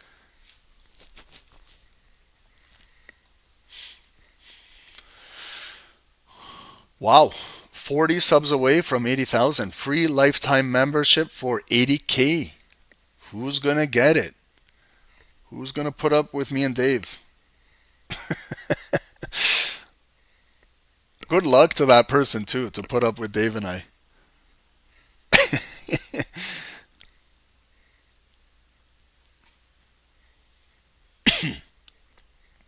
But I hope whoever gets it is deserving of it, and really wants to learn how to trade, because we have a lot of traders that would love to have that, join us for lifetime, that really would want to put in 110% effort. So hopefully whoever wins it puts in that 110% effort and takes advantage of it. It would be sad to see someone waste that, because there's a lot of knowledge you can gain from the entire community, not just Dave and I. The entire community is a lot of knowledge. Okay, so again, spin top, green, back down red, volume is still concentrated in the box. Guys, I don't want to be rude or anything like that, but like, if I was trading by myself, I would have been gone. I would have been long gone. I would not even be entertaining this volume. I'm with you guys because I respect you guys and want to spend time with you guys and really want you guys to learn what we're doing here. But if this was just me, all I needed to see was a few bars how it's trading, and that's it. I move on with my day, set some alerts, and come back maybe another hour, come back later. Okay, so we do have a red candle that just did close below. Okay, again, go through the motions. See how it closed red? I automatically just changed my green box to red. Now, we just kind of retested it and pushing down. So this might be an opportunity that I might be entertaining a possible sell here. Let's see. So we got the retest and dropping. Will it come back up? Will it come back up and go back down? This looks like it wants to drive down, but let's see if it gets a wick and comes back up. Looks like I missed out on that scalp right there. I was really want to take it, but now again, do you want to buy where it's trading right at the hourly support? Because that's where it could come back up. Maybe I could sell the volume coming back down in the same candle. So now it's got a wick. Another thing, guys, just continue stretching the zone in the future. Maybe if it does come back up, maybe 5, 10, 15 minutes from now, maybe we get a possible sell from there. I'm just going to remove this red zone just to show you guys how we're still holding. Just going to place a red box up here at the daily high. Okay, so they are really pushing it down. I'm not sure what's going on with Trump, but there's a really big green body candle on the US dollar right now.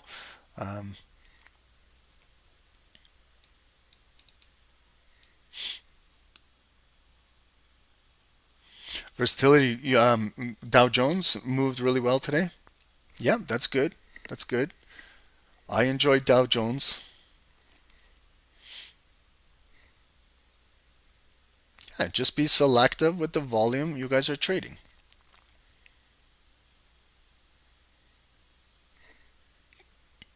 Okay, so, like, just to reiterate, like a scalp zone.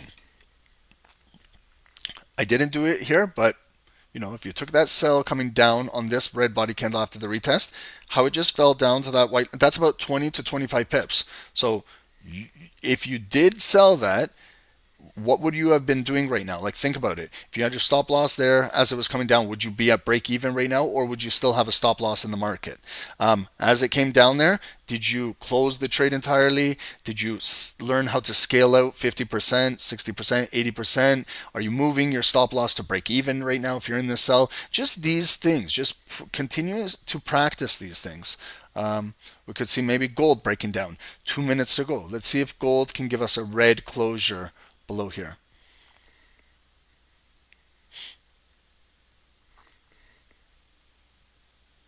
Yes, guys, the bootcamp will be included for lifetime members. Absolutely, Sergio. Daniela? Yeah, it will be included for lifetimers.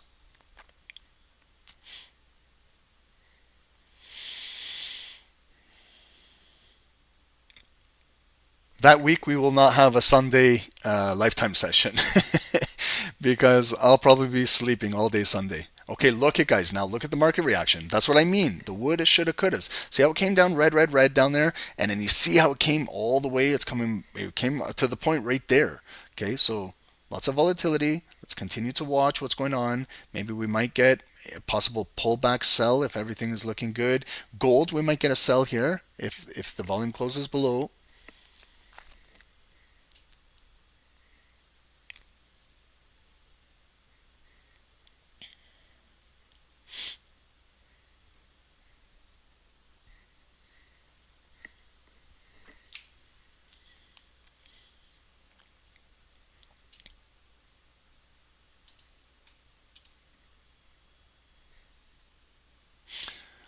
Thanks, guys. Almost 200 viewers on YouTube, guys. If you guys can kindly leave a like, if you guys are learning with us, leave a like for education. Leave a like if you're learning.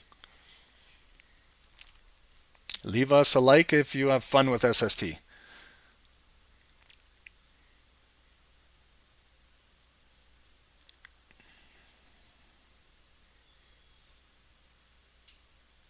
Leave us a like if you want to win a lifetime membership with SST. I'm going to start to trick you guys now.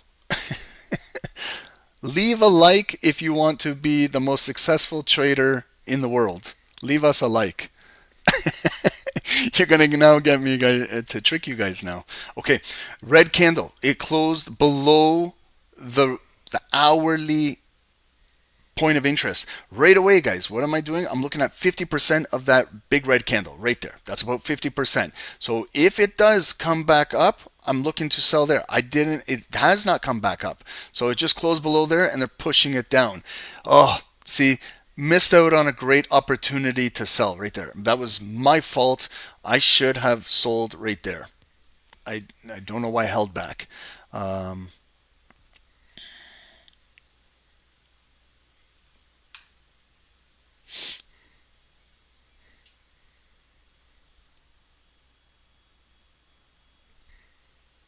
Yeah, leave us a like if you smoke weed.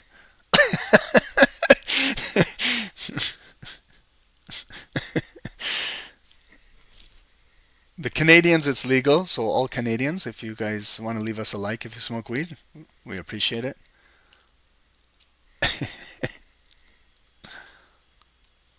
Leave us a like if you would like your state or country to legalize weed. Leave us a like.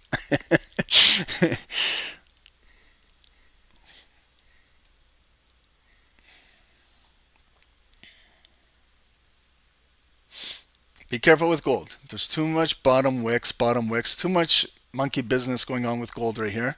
I'm paying attention to Nasdaq. Maybe potentially I didn't get in sell. Can I sell a potential pullback?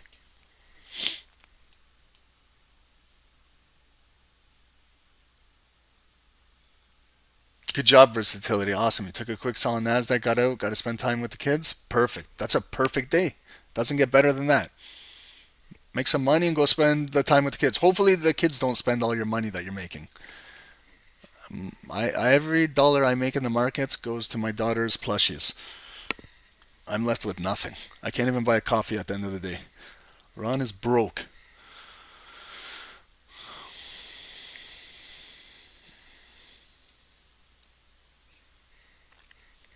Okay, see guys, so someone mentioned, Ron, do we sell gold right now? Again, I'm going to ask you, do you see a red bar close below there? The answer is no. We got to wait. We got to wait for the confirmations. A Nasdaq confirmed to us, man, I admit I missed out on a great scalp opportunity right there. I admit it. But now what do? Do I now get mad? We were just talking about revenge trading. No, this is where we still got to understand. Like, this is where I review. I always criticize myself. I always review. Why did I miss out on that trade? What made me not look at a trade? So I look at it.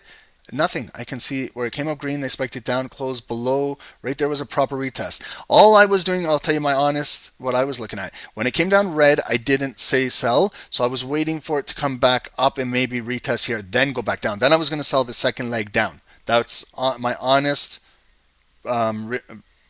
analysis, guys. I was waiting for it to come back up green and maybe come back down red. Then I would have sold. It didn't. It just retested that and just started dropping. And then I didn't want to sell at the low, so it's just, I missed that opportunity. So now, do I want to rush back in? Or do I want to wait again patiently for maybe a possible pullback? That's why I've marked up 50% here. And I could also be waiting at this red zone as well.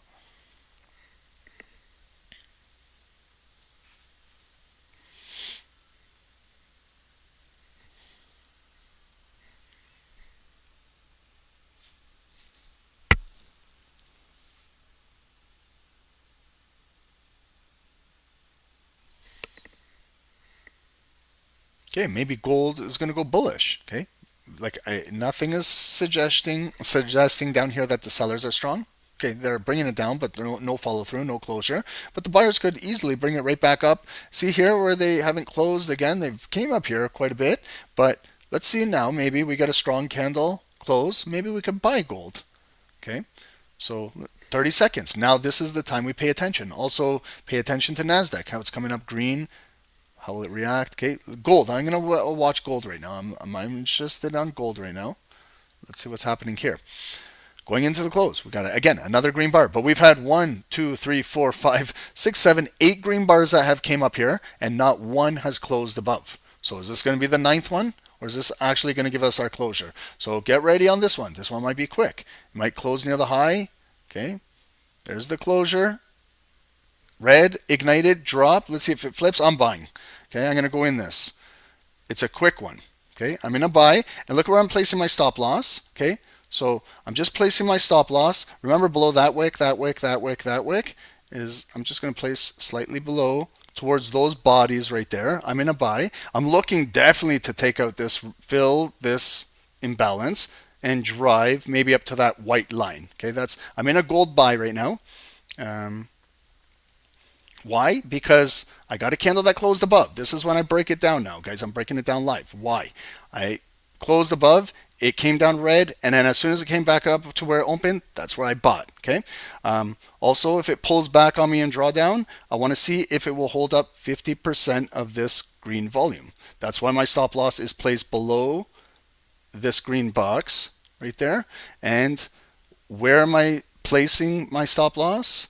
I'm placing it below these wicks that have been tested 1 time, 2 times, 3 times, 4 times. Okay, so if it comes down a 5th time, maybe the buyers are creating a higher low here, maybe here. If it breaks down, that's it. That's how much that's my maximum risk on this scalp. That's it. I could place a stop loss all the way down there, but that's not what I'm looking for. I just want to see if it will start now to build structure, go straight into profit, and then if it starts going green up here, then I want to just reduce my stop loss and get it to maybe under this green block, and then ultimately get it to break even if I can.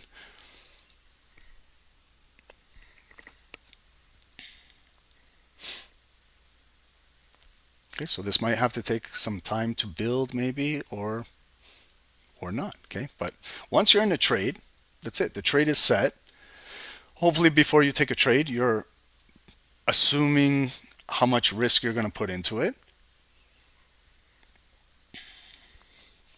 Nasdaq is still pushing down. Okay, so coming up, going down, coming up, going down. Remember, here's that trend line we have, and the yellow is the daily point of interest right here.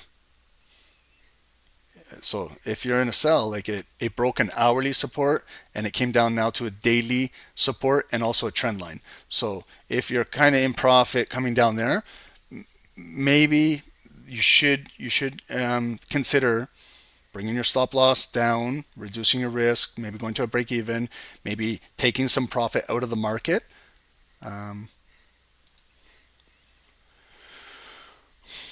Okay, so just paying attention to the gold candle. It came up a little bit, came back down. Now it's transacting inside that little green block that I have. It's trading in 50% of that previous green volume. Will it hold, or sellers are going to bring it back down? Will this start to hold? Now we have 2 more minutes to go on the candle, so hopefully it still can hold and build, and we got more buy orders coming in, pending in there. So you can see that they're filling. We have a wick there, and it's coming back up, but we still have the red volume based in the candle.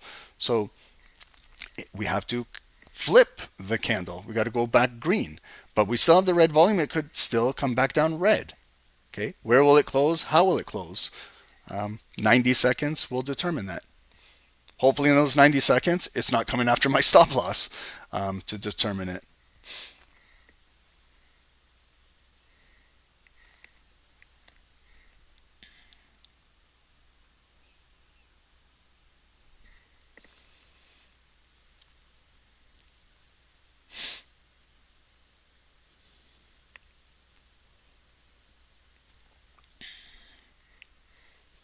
Okay, so 60 seconds again. So have we held majority of this candle at this zone? Yes. Majority of the candle, 4 minutes, we've held. But remember, the last 30 seconds determine everything. Okay, so it just came down again. It spiked right back up, but still the red volume. Look at where it could possibly close too.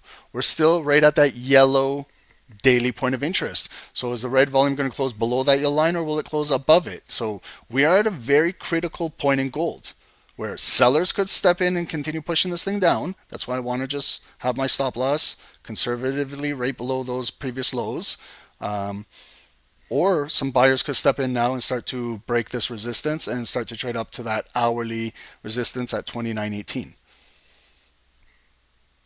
And Nasdaq is breaking down, but right down to the trend line and to that daily point of interest. Here's the close. So we got the red volume pushing down. So it closed with red volume. We opened green ignited. If you can see right now, it's green ignited. Okay, look at the base of the candle. Look at how it opened. I'll zoom in. Okay, so it was green, ignited. It came up, that's the highest point, and then they pushed it right back down. So we did not retain our green ignited open. You see, it's got a low in it. It's got a wick now. So you know that theory of a bullish ignited candle, technically we lost it. Okay, so it could come down again, trade into the box. We could have buyers bring it right back up. It could barcode where it could go green, red, green. Could we come up and take out these highs and maybe drive? Again, we got to let this thing play out. Maybe we'll get a 3-bar play right here. Here's your green bar, your red inside, and we had that nice green one coming up, developing that 3-bar breakout, but sellers rejected it back down. Now it's a shooting star candle come down in the green box again. Did you notice that, guys? Now we're coming back up. So this is that consolidation flag that is we're fighting right now, but we are in a bullish flag. We have the big rally off of this base candle, and we're still in here. So can the buyers break it out here? Nasdaq is still pushing down, bearish, guys.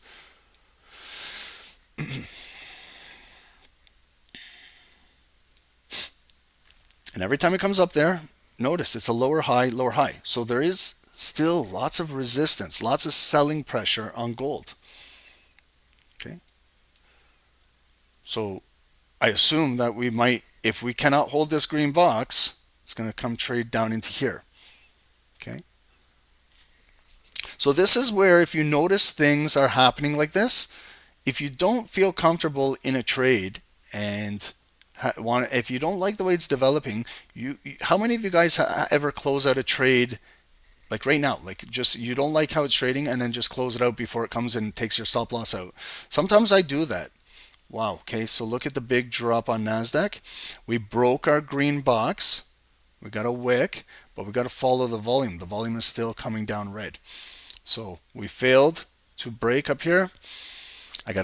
I'm still in this trade, so I got to continue to analyze it. 2.5 minutes to go. It's kind of like the first half, second half. Nasdaq was a proper sell. I'm not going to lie. Nasdaq was a really nice sell.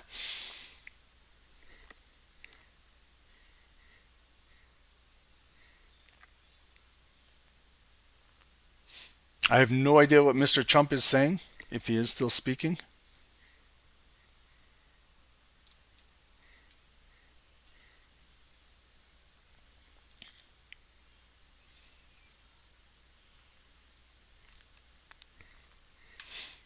And then sometimes, guys, I'm going to also say, when it goes up and it comes back down, I'm in drawdown right now, but if the buyers step back in and can bring this back up like something like this, and then it kind of pulls back here and it moving, I might take, like if I'm still in the trade and I'm not stopped out and it's building, I may look to take a second buy position on the break, and then hopefully then I'm getting the move I want, and maybe add a second position as long as everything holds down here. Okay, so this is how you can do positional trading. If you how many of you guys, if you have a winning trade, do you add positions on it? Do you guys ever do that? There's some psychology that goes behind that. You know, we add positions on losing trades, but how many times, like if you sold Nasdaq, would you add another sell position when it came in? Would you add another one? Things like that. It's more of an advanced style, but it's something to learn. Because if you're really good at hitting one or two really good setups a day, and try and capitalize on those one or two setups if you can.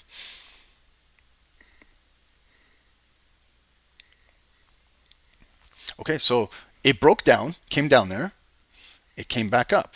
The volume is trading now in that green zone. 30 seconds to go. So this is going to be really interesting to see if the buyers can hold or if the sellers can close it below there. Because if they close it below there, unfortunately they have the momentum, and then I have to change the green to red box. And then as a buyer, I'm fighting through the resistance. So I'm hoping that it's not going to close down there, but it looks like it is. Sellers look like they are controlling. Yep. So I go quickly, green to red. Unfortunately, I'm doing this against me. So it's green to red. Buyers now are fighting that supply in that body of that candle. Okay. Still, now we're below it. So it could definitely come down red, fill these wicks, and my stop is right there. Okay. However, if we start to build maybe a little something, I'd like to see if buyers can hold this position. I know it's getting real technical, but I'd like to see if the buyers can really hold this. If they can hold this zone, I think we could maybe break through this red box.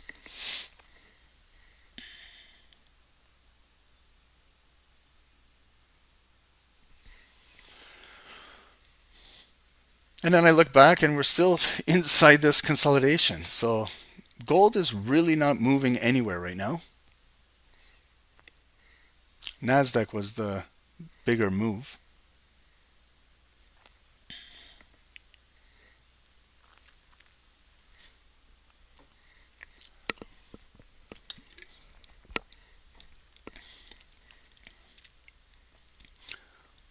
But these are those candles, they flash green, they get us excited again, and then they just disappoint us because then they get pushed down with a lower high. So, it's those emotions we go through when we're trading like that. We get excited again. It's showing us a nice green candle, but then it might get a lower high and push right back down. Then it goes down. Then it comes back up. So that's that emotional roller coaster. That's why I try not to get emotionally involved when I'm trading. Just continue to watch the zones, how they play out, and then follow based on how the candles close.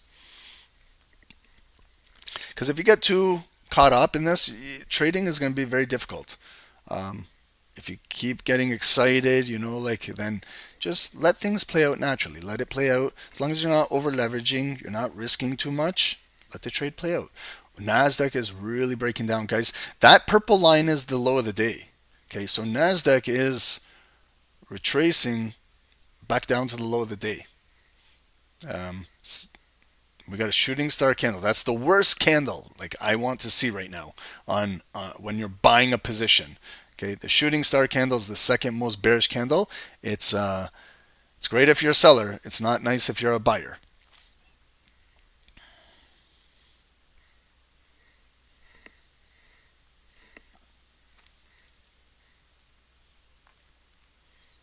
If you want to sell Nasdaq so bad, just wait for a pullback. A good pullback would be look to sell right here.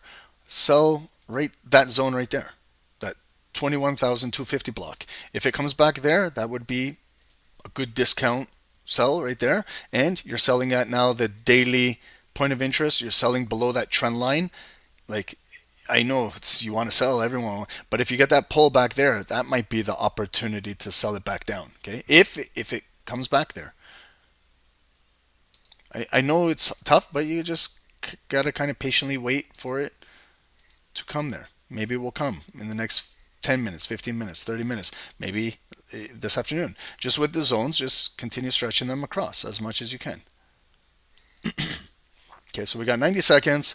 Gold is in the consolidated zone again. Sellers are pushing it down. That was that shooting star candle that came down here, but still holding this green zone. That's what I'd like to see. If we lose this green zone, I don't know if we're going to get another wick and come back up. I think that selling pressure will fill those wicks, and that's all I want. That's my stop loss right there. Because look at the wick beside that they could fill. I don't want to be part of that. That's my maximum amount. The buyers are coming in, but you see now how that little zone, how you flip it, you see when they come in, then it's acting as resistance. So where is this green volume going to close?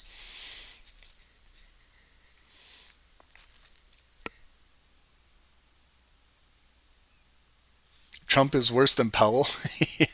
Yeah, either one of those guys, when they open their mouth, they move the markets. But yeah, Trump is, man, the markets, whatever he's talking about, it probably has nothing related to the economy or stock markets or anything. It's just sometimes he says some silly things and the market just reacts. Okay, here's the close. We've got a little tiny bit of green volume. Are we going to retain it? Are we going to lose it? It's not the most bullish candle, so it's easy for an ignited red candle to open and come back down. Okay, but I gotta trust that some buyers will step in and push it again above that red box. Otherwise, we lose this, and we'll determine what happens here. So I'm really relying on a zone to be created right here.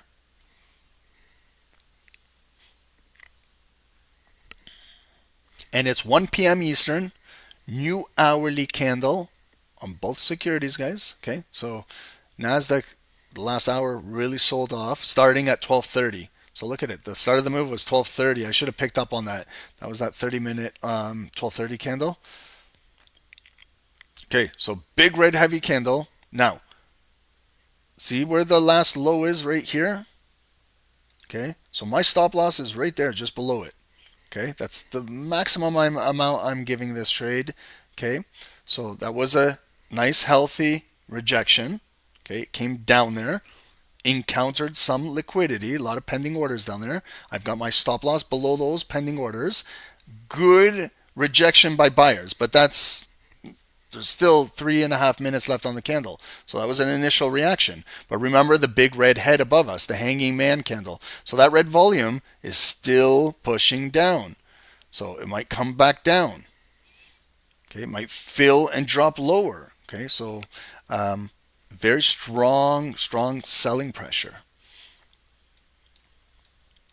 And then if it breaks here, that's my stop.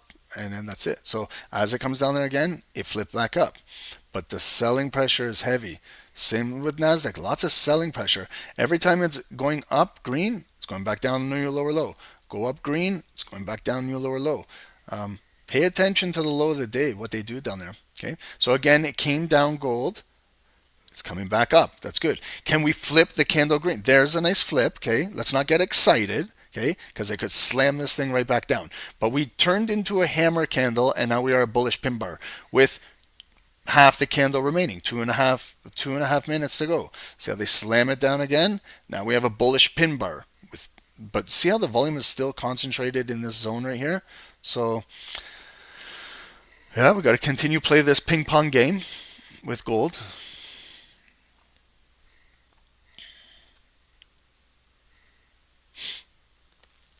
Okay, so we're back as a trading at the high again. Can we new high? Okay, so it's pushing up. Again, can we get volume to close above that yellow line? Can we get it? Another one. So yeah, maybe I bought a little premature early there, but notice where I placed my stop loss. Strategically, I placed it down there, and I did not get stopped out. I could have. I did it in this situation. I don't want to get too excited because they might bring the market back down and stop me out, but I'm kind of right back in to almost break even. And now let's see if we can push with this momentum. Maybe we can get a strong closure. And what I was saying, maybe I might add a second buy position on another pullback buy off of this block. If we get what we want out of this candle, there's still 90 seconds to go. A lot can happen. Sellers could easily push all this volume down. I know it's the worst thing to see as a buyer, but you guys have been in the markets like me. You guys see it every day. So we got to allow the candle to naturally close without getting stopped out. But we got to also create new higher highs. In order to create a stronger depth of market, to get this depth of market stronger below us and help build, we got to break some highs. Okay, all I see is a lower high, lower high, lower high still. So there's still selling pressure up there. It's a good response by buyers. Okay, that's the response we want from buyers. But remember, the close of the candle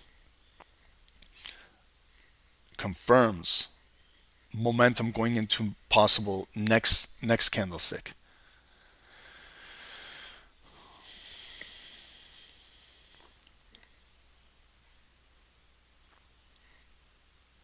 Okay, and think about it too. If you're a seller, you're selling, and you're selling into the low of the day into a bigger area of demand. So you have to assume that there's going to be some buyers waiting in here. So Nasdaq could start to reverse a leg up. Okay, so now let's pay attention. 8 seconds to go. We have a really strong candle closing maybe at the high point. Okay, so and we maybe get a no wick. Can we get an ignited pop and fill? Okay, so naturally that red zone, flip it green. That held. Okay, this one held. This one down here, that's the one I really wanted to hold. Okay, and it did. It proved to me it held. Now it could come down red. We didn't get the pop and fly. So we got a little doji candle. It could come down red, red, red. Either retest the yellow line, that daily point of interest, that exact yellow line, or we retest inside this green box. Maybe then we start to move back up. This could be like a double pattern if you guys can see it right here. Double bottom, sorry. One bottom here. There's the neckline where I previously bought. Here's the double bottom with a nice wick. Okay, so right there, double bottom. So we're right again at that neckline. We're looking to continue to fill up to here and break. But what could happen is it goes up a little bit, maybe pulls back here or in the green box, then it takes off. Okay. I hope it's got enough fuel, enough volume to break out right now. Okay, but again, I'm not getting too excited because I know every time it comes up, they slam it down. Every time it goes up, they slam it down. This one now, we've got a liquidity grab on our side. Whoops, I don't want to move that. I don't want to move that. We got a liquidity grab on our side. So that's where maybe we can get that push now, that follow through, because we picked up some pending orders down there in order to fill this and break above these two bodies right here.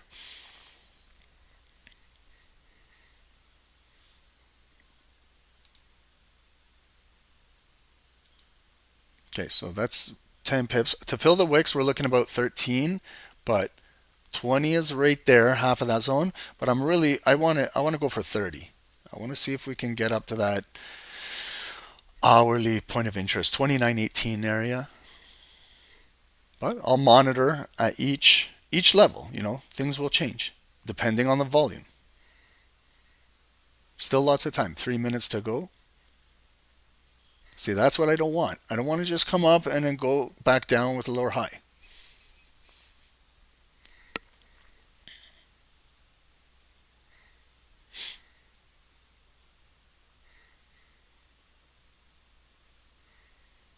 Okay, so 2.5 minutes to go.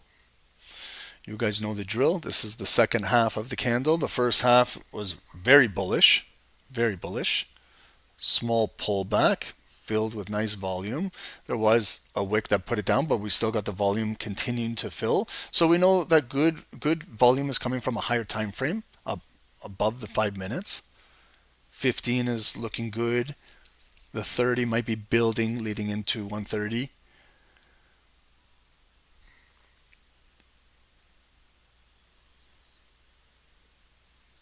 But hopefully all of this kind of consolidation got a lot of accumulation just to break this resistance. Come on. This is the candle that I like to see fill these wicks and get ready to move on the next bar.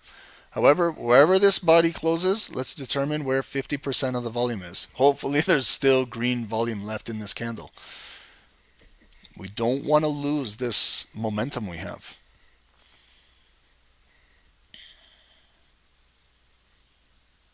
Okay, so I'm just going to get rid of this consolidated zone. We're moving away from it.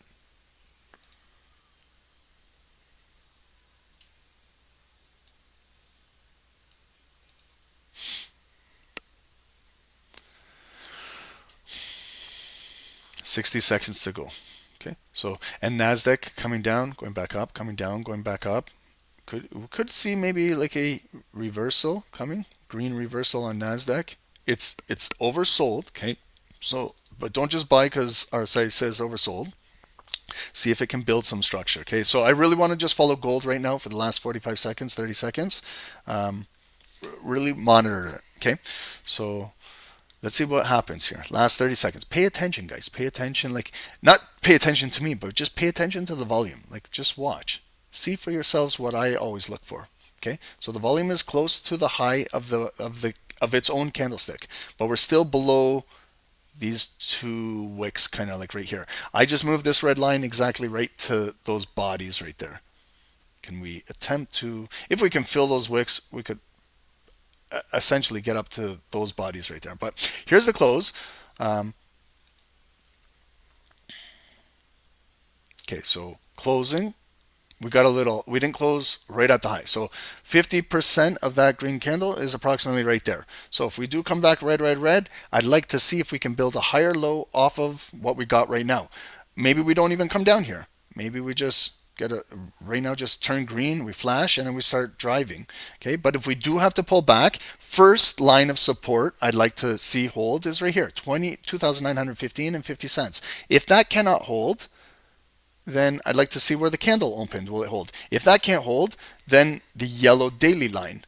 That's where maybe I could be looking to buy a pullback if I like this setup. So the setup is, I know it's real choppy, guys. Today's a real choppy day for gold. Came down, back up. There's the double bottom. So we're breaking kind of a little bit the neckline, but we're not really the true neckline up here. So if it comes, maybe it comes back down, that could be an opportunity to buy a pullback and then get that bigger push. Okay, but let's see what happens. Maybe we don't need to come down here. Maybe it's going to just consolidate here and ready to go.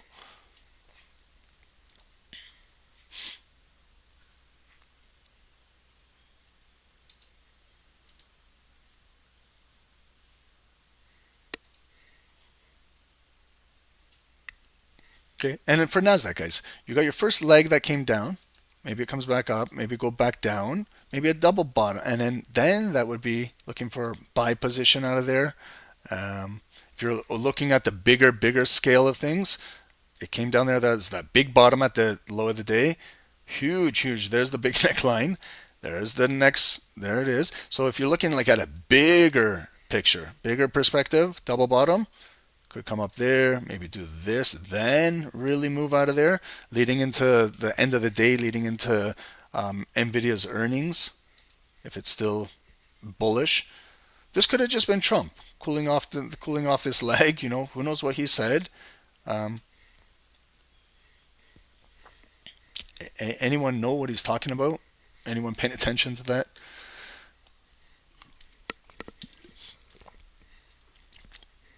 Okay, did you guys see that? On this candle right here, see where we came up green? We could not even take out that little high. See how it slammed it down red? And look at what it just touched. It touched our red line. That wasn't a secret indicator. Red line is just looking naturally, common sense. Where's 50% of the volume? This is called the common sense indicator. Okay, it just came down. And what was the reaction we got? The buyers were pending there, and we got it. Now it's trading like a bullish pin bar. Can we now just flip in a hammer? Essentially, if we flip in a hammer, it's going to take out that high, and we might have enough volume to fill these wicks right behind us and maybe drive a little further up. But there's a lot of resistance up here still. So you can see naturally, are they holding down the market? We got the perfect retest we want. Like, it doesn't get any more better than that. But did you see when we came up there? The candle did not flash green. You know, we can't dispute that. And then it's easy for seller to bring it right back down. But when they bring it back down, is it going to come again, touch this line and go back up? Or is it going to break this and come down further? Okay, so this is what we got to determine. The candle still did not flip green. Knowing how we came right up there, it did not flip green.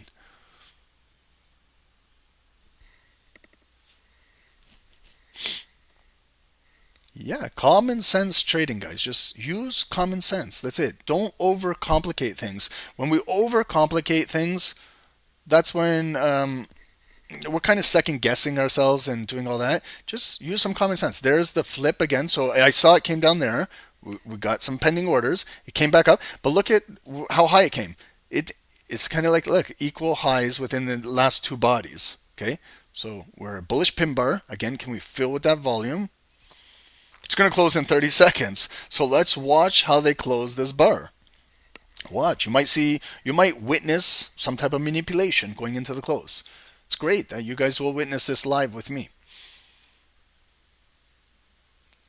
Watch gap up, gap down candles. Just like you will see for yourself. Okay, so 10 seconds to go. Again, it came up green. They pushed it right back down again. Lots of resistance up here. Here we come down now red, going into the close. Here's the close.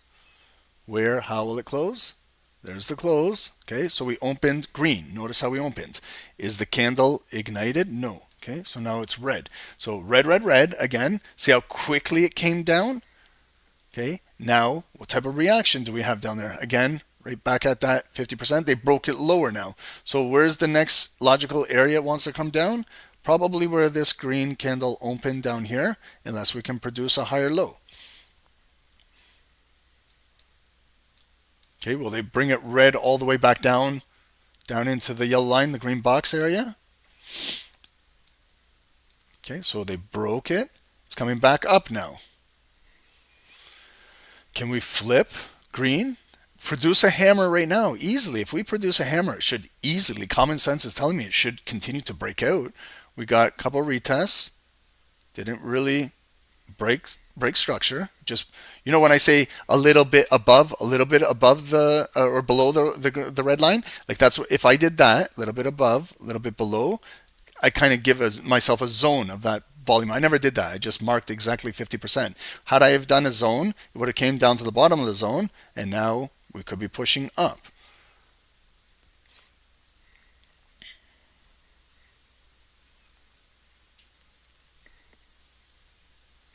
Okay, so there's our hammer, but I don't want a triple tweezer top or look at that. Lower high, lower high, lower high. You're telling me when that candle flashed green like that, it just can't go 5 more pips, 10 more pips? Something is telling me there's something strong up here holding this down.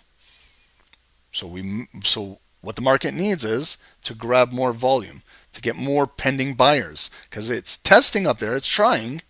And the market is saying you don't have enough volume currently to break this resistance. So then what does the market need to do? It's got to come back down to pick up more volume, more delta buyers, get more buyers, and then try another attempt with more volume. And then the market will either break for a new high, or the market will say that's not enough volume, you need more. And then it's got to come back down and pick up more. And then the market will try again and come back up and test up there. And then maybe that's enough volume to outweigh the sellers up there and then continue drive. Or we could come back up and the market tells us again, guys, you don't have enough volume. You need to go get more volume. And then we got to come back down here and get more buyers. But hopefully our depth of market is still building. All of these green blocks are building below us. The building boxes of success. If we can build off of these boxes.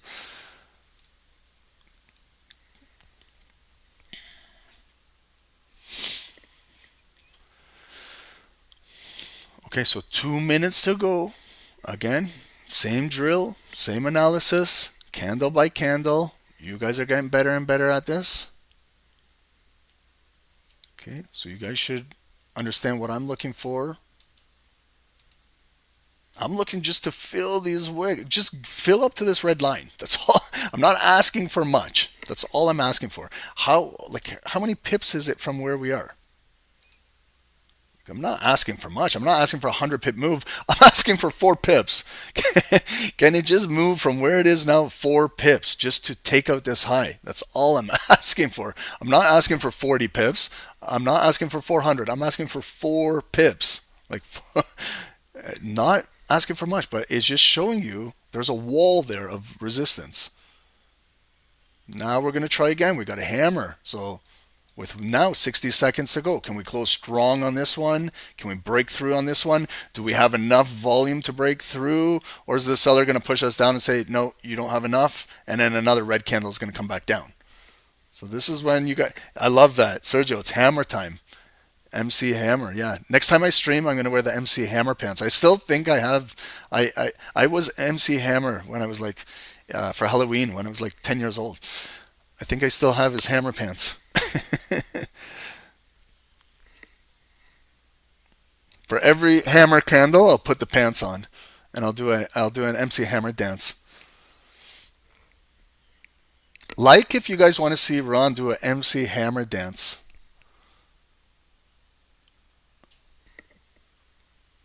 Oh, guys, answer this. This is a good question.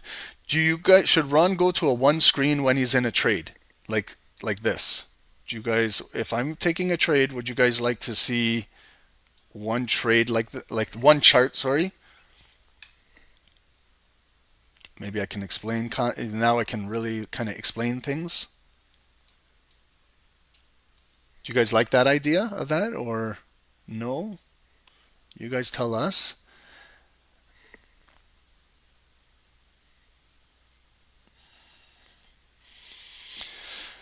Ifrin, you like to see that. Patrick, you like both. Both screens are better than flip. Q splits are okay. I like both. You guys are you guys are like a 50-50, like an indecision candle. See, so we can. You guys are like a spin top. Okay, so just going based off of what we saw here, closing near the high. Opening red could come down. Maybe we could just hold 50%. Sometimes like just the small volume, what's left in the candle, like just that right there. See how we came into touch 50% of it? That's all we need. Just a touch of 50%, and then could we flip and then drive? So no, see how it broke right there? So it didn't hold. Now it's coming back down. But see how it came down and it flicked right back up?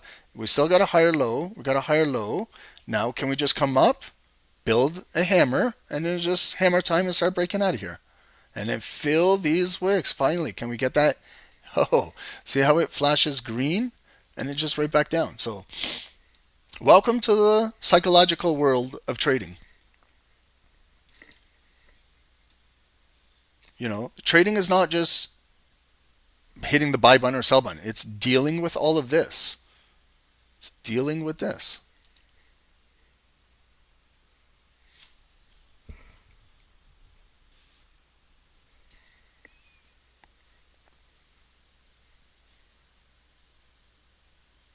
Okay, so again, we got our hammer.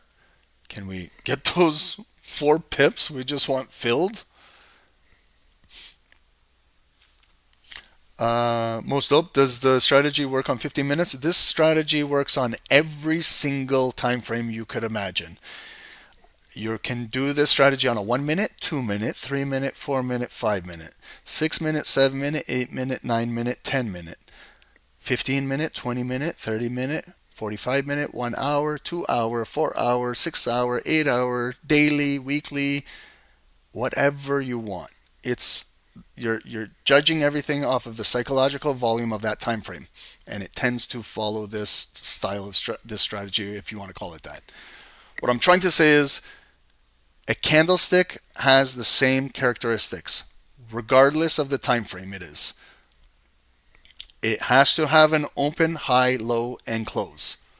And majority of the volume wants to transact at the golden zone, which is 50% of the volume. That's on all time frames. It's just when you're trading that time frame, make sure you know what you're trading. If you're on a 1 minute, you got to have a scalper's mindset. If you're on a 15 minute, I showed you, we sold off the S&P this week on the 15 minute setup. So it's just, then you figure out what style trader you are for the particular time frame. You could swing traders say, Ron, can I swing trade? Can I do this on the 4 hour and swing from all? Absolutely. You got to look for a 4 hour candle. That same type of confirmations we're looking for on a 4 hour setup. Same thing. And then you just got to adjust your risk to reward. As a scalper, you got to use more of a tighter risk. Because, when I got into this trade, I just placed my stop loss below all of this structure. If this was 4 hour structure, I'd place my stop loss below there too, but 4 hours would be much larger zone, then I got to reduce my my risk, or reduce my lot size, sorry.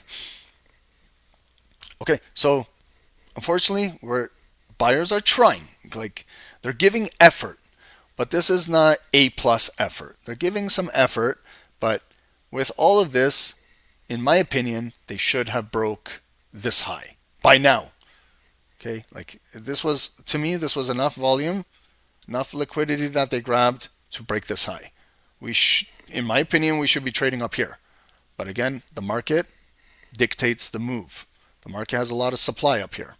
So we just got to continue following candle by candle the structure being made. We still have not created a new higher high out of here. We got our higher lows. We got that check mark. We got a depth of market building, check mark. We're above the daily point of interest, check mark. But we need more volume. When will it come in? We're 5 minutes away from 130. Will the new 30-minute momentum drive gold, or will it drop gold? We're going to figure out in 5 minutes. We'll notice Nasdaq's move. When did it start? It started at 12:30, start of a 30-minute time frame. Okay, and also now it's just consolidating down here. Next 30 minutes, will Nasdaq start to reverse back up a little bit green, or will it just continue consolidating here and then they take out the low of the day? So let's just continue watching.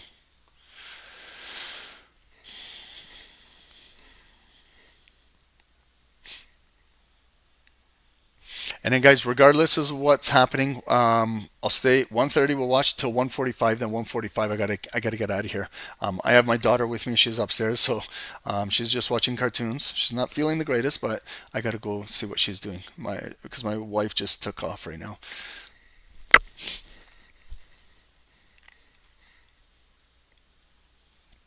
I hope we get that green volume. But again, trading is not hoping and praying. Trading is based off of technicals. That's what trading is based off of. It's based off of fundamentals. It's based on economics. It's also based on Mr. Donald Trump talking in the markets right now. Believe it or not, it's not just technicals. It's also Donald Trump opening his mouth right now.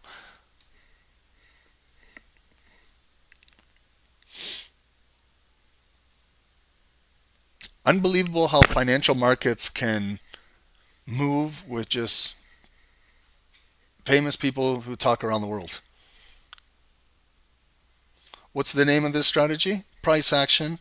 Just price action trading. I don't even know if this is a strategy. Like price action. Price action is you're reading the open, high, low, close of a candle. Like, I don't know if it's a strategy. It's just like doing simple accounting. You're following the numbers, you're following the orders, order flow. I don't know. I don't like using fancy concept names and shit like that, because I know a lot of people just make up names and then they sell you the name.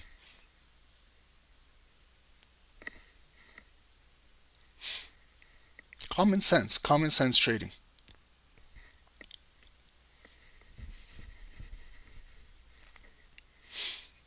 Okay, so again, it's red. We got red volume, but it came down. But let's just make note of, we've got a higher low, still have the green block. But I just want to warn everybody, at 1:30, a new 30-minute candle is going to come. It may work out sometimes to our benefit. Sometimes, the new hourly, new 30-minute candle, new 15-minute candle onwards, and then it moves up green in our favor. That's fantastic if it does that. I would welcome that with open arms. But sometimes I know that the market can just drop, okay, as it's doing right now. Look, right before the hour. So this is volatility. I'm not surprised. I've seen this a million times. But sometimes they come down, they'll grab liquidity and bring it up, and then going into the next higher time frame candle. So I'm still in this trade. Hopefully they're grabbing liquidity to buy side. It sucks because gave up my profit, went in drawdown, but that's why I have a stop loss, allowing the trade to breathe. And see that? They grabbed liquidity. Now if this flips green, we're going into the new 30-minute. So that's a huge tell, huge clue. hopefully we can build off of this. Like, that sucked. It happened very, very fast, but you got to understand what they're doing. What are they doing? Oh shit, I don't want to move that. Sorry.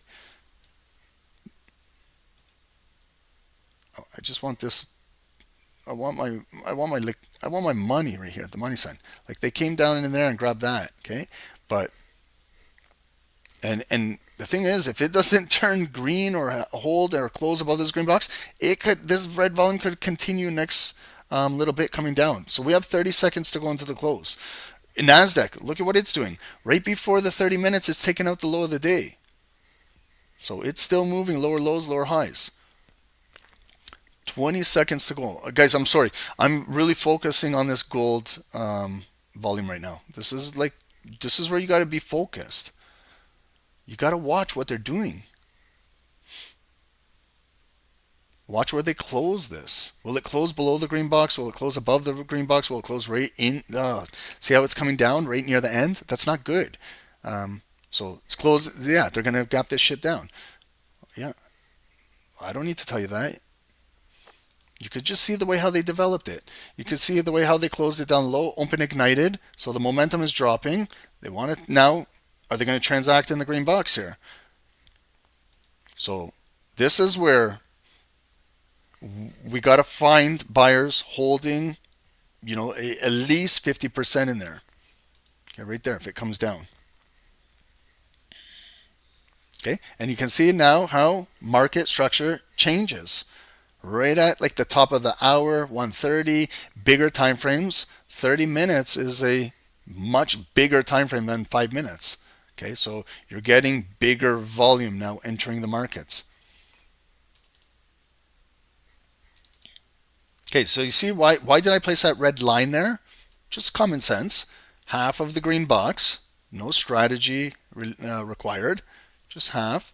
We got to first touch and move up, but the red volume is still heavy. Could come down. We're now below this red zone, so we're back below resistance.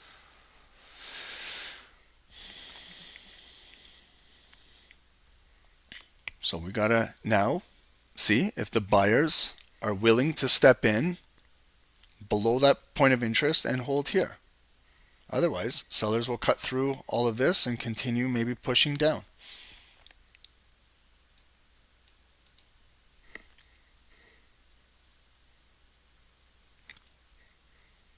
For gold, this is a very choppy session.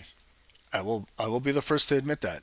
This is difficult volume. If you're a beginner, this is difficult volume for anybody. For advanced trader, for experienced trader, this is difficult because there's lots of volatility and there's no direction so far where it wants to go.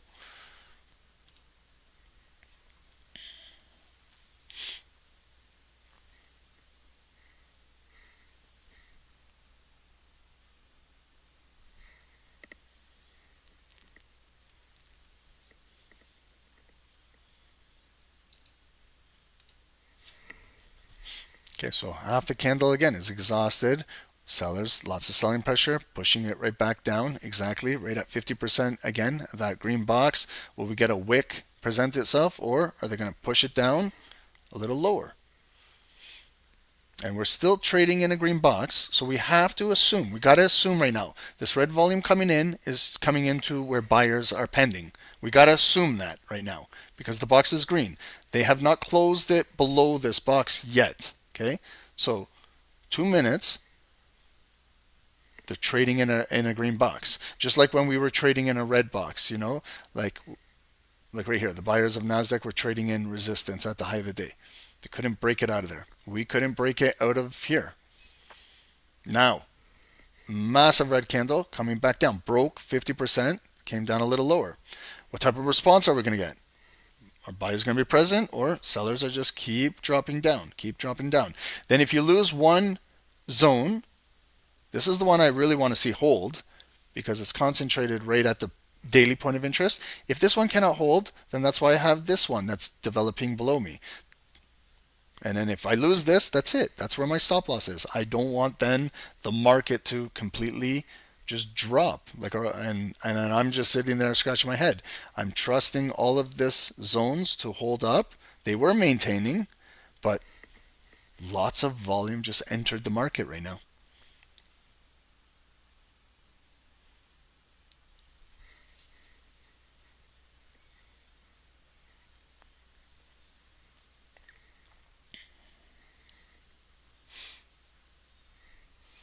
Free my grandman. Answer me. Wow. What do you want me to answer you?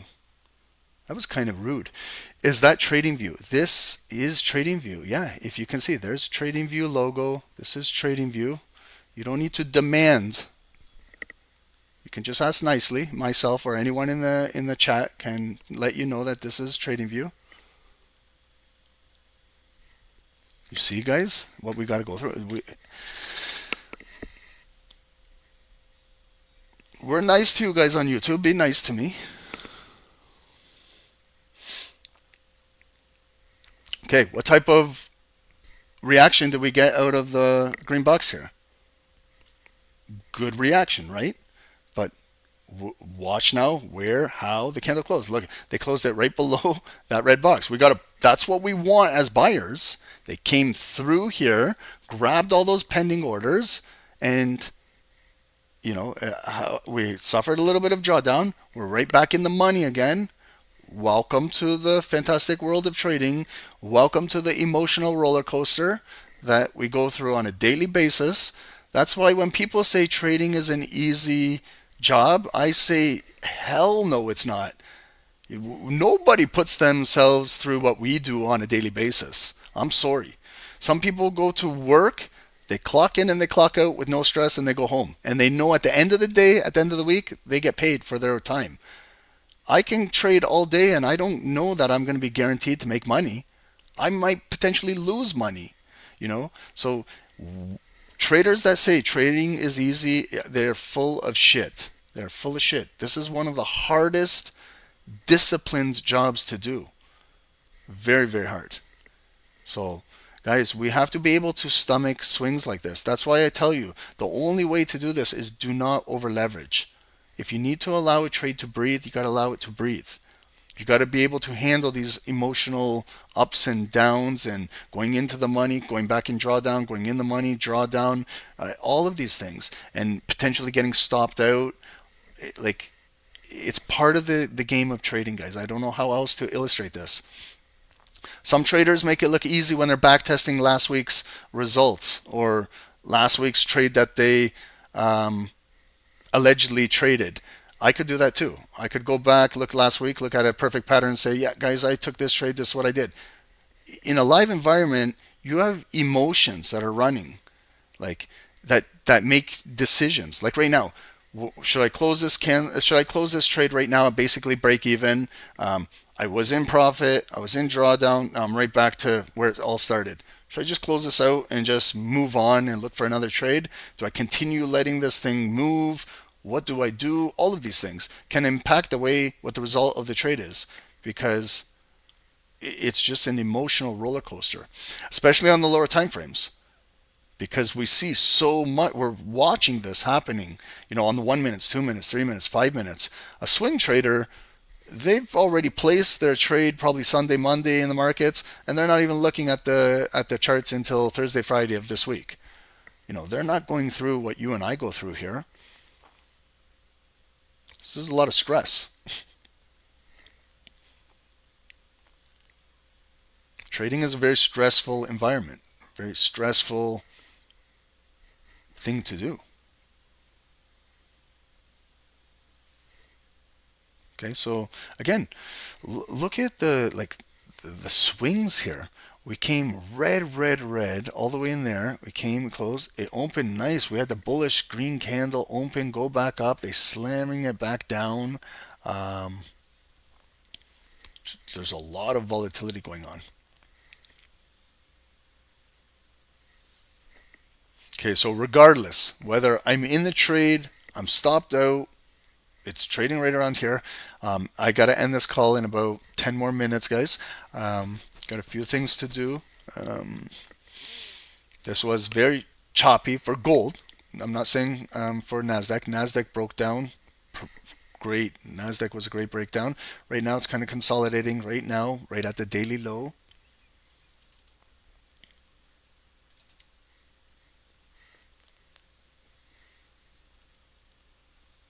I'd be potentially, maybe if you're looking to buy Nasdaq, above here, 21,160, right above here. Maybe it can come back, build something below here, grab something, come back up, maybe retest this. That might see like a little reversal on Nasdaq. Okay, so gold is it's erratic right now. It's very erratic. Look how it came down red, red, red again. Retest that, and it flick right back up, and it go back down red. So welcome to the world of trading gold. Gold is very erratic. If you trade gold on a daily basis, you understand. I don't even need to explain it to you. You guys know it's a tough security. If you're a beginner, I would not suggest starting off with gold. Do something slow, like GBP USD. Learn a nice clean currency. It's very technical. Stay away from this stuff. Okay, so look at who won that candle? The sellers.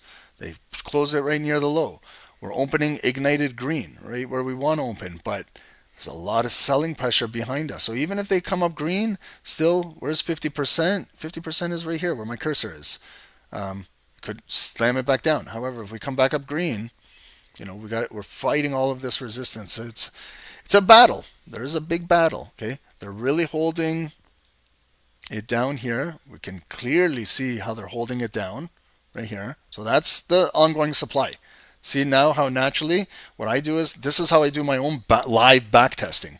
So what I do is I bring it up to those bodies, and then I see that wick how it traded in it, that wick how it traded in it. I see how we did trade in it, and now I see how we're moving away from it. So this is heavy supply. If we can break this afternoon, that's where gold could fly. As long as we're building from the bottom. If we can't hold this is our final area of structure to hold. Otherwise, selling pressure could start dropping gold down. So gotta watch how this candle closes. It's nice. It's an ignited open. Look at it. That's a very strong open. It didn't even take out that low. Still holding. Coming up strong, but it's coming against all this supply in that red candle. Right at around half of it. 50% right there. That's where we're encountering the resistance. Can we continue to fill up? Can it close up here? Or it's just going to be a lower high, and if we lose this volume, then you guys probably know the drill. We'll lose this support line, and then we're going to come down, trade down in here. Okay, so we lost it all. All of that volume currently just disappeared. Selling pressure is that strong, pushing it down. But as we come back down, you remember the ignited open. It came down, it's filling again. Okay, so it's kind of when your car needs gas, you got to go to the gas station, you got to fill it. You need fuel. So this candle needs fuel. It's coming back down. There, we lost our ignited open. That's how it flicks to a shooting star candle. And this is where the sellers now are coming out to take out this low. So there's too much volatility, guys. It's even very difficult to explain because it's so erratic. Like it doesn't even make worthwhile trading. I'm stuck in a trade right now, but if I'm not in a trade, I would not. This is too erratic. This is too much. Nasdaq is continuing just to break down, guys.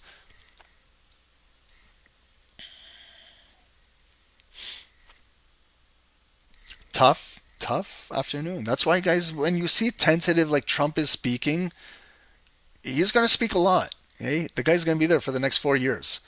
So he's only been here for a month. And look at how the markets have reacted for the past month. Okay, so he speaks a lot. So you got to alter your trading for this. Biden was sleeping. Biden wasn't here every single day speaking. That's why the markets didn't have crazy volatility like this.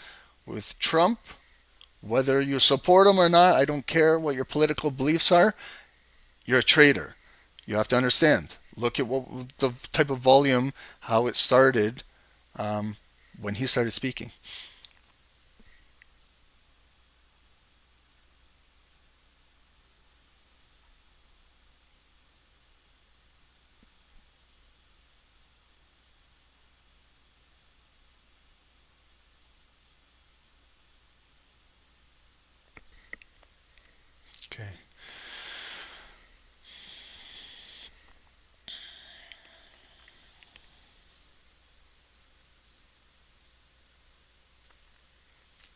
But let's dictate the close. Again, the close dictates everything. The close of the candle determines.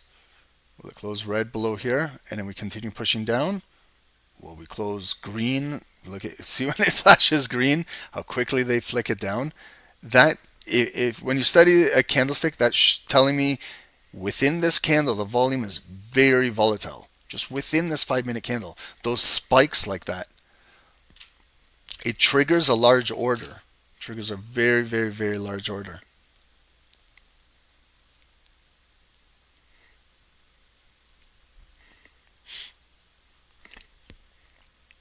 Okay, 10 seconds to go. We've got a red volume-based candle. Is it going to be a bearish spin top? Will it flip green at the last second? No, red. Majority red volume. So we're still in the green box. We need buyers to step in. They did initially step in there where it just flashed green. It's an ignited green candle, but fighting resistance. We lose this, we're going to lose our supporting zone here. Okay, so this is an important zone. Why? Because it's right below this yellow line. This is a daily point of interest. So this zone really interests me because this is where buyers have to be present in order to take gold up, because it came in here and this could be like developing a second bottom, and we need to kind of develop it now and then come back maybe here and then retest it, and then that's could give us that move that we need. But buyers need to step in here. I can't force them to step in here, but in order to continue this move to the upside, they got to step in here. It's like a statement zone, not just like a statement candle. This is a statement zone.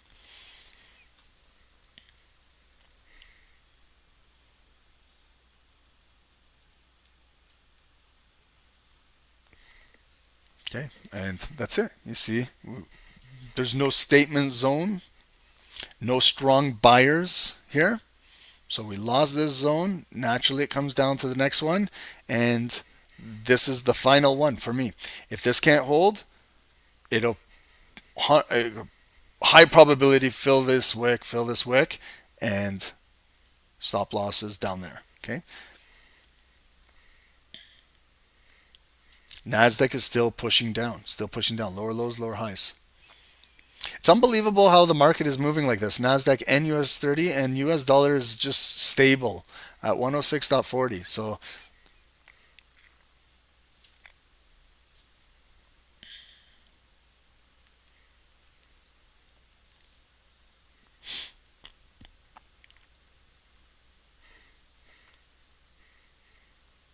guys, it sucks. I'm in drawdown.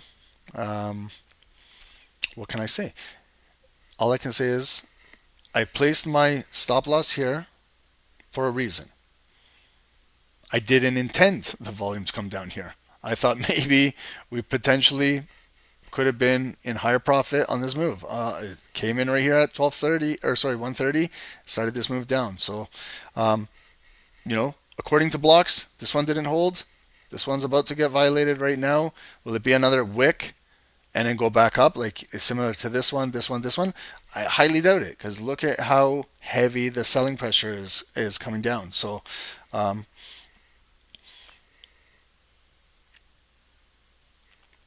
this is how I learn. Unfortunately, this is how I learn. This is how I learned for years. You take a trade, you're either going to benefit from it, you learn from it. You take a trade, you're either going to lose from it, but you got to learn from it. That's trading, guys. I don't know why everyone wants to complicate trading and not learn from their good trades and learn from their losing trades. So the only thing I can say is when you are learning or I'm learning, just don't over leverage. That's it. So I'm about to get stopped out, but I didn't over leverage this trade. I'm not risking my entire week's profit on this trade, my daily profit, nothing. It's just a trade. I've gave this much room for this trade. If I unfortunately get stopped out, yes, it sucks. You lose money, but unfortunately the trade didn't work out. And that's the maximum amount Okay, so right here, it's potentially, as soon as it breaks this, I'm getting ready to maybe close the position.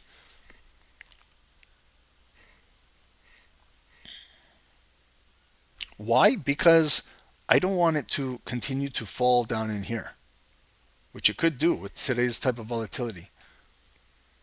Okay, so just going forward, the volume is, if you're going to continue trading, I don't think you should be trading this type of volume. I'm not going to trade this rest of this afternoon, this stuff.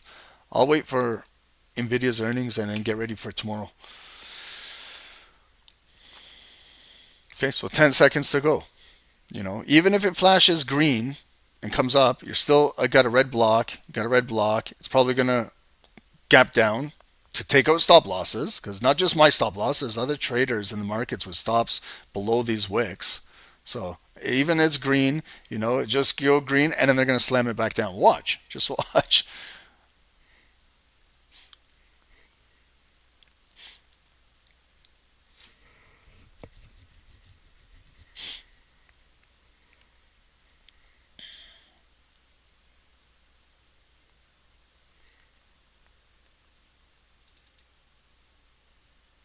Yeah, don't just buy Nasdaq just because it's oversold. You gotta, again, watch green candles come up. Look for green bodies to close above here. When I was saying look for green bodies to close above 21,160, nothing. Okay, so just let it continue to maybe possibly build.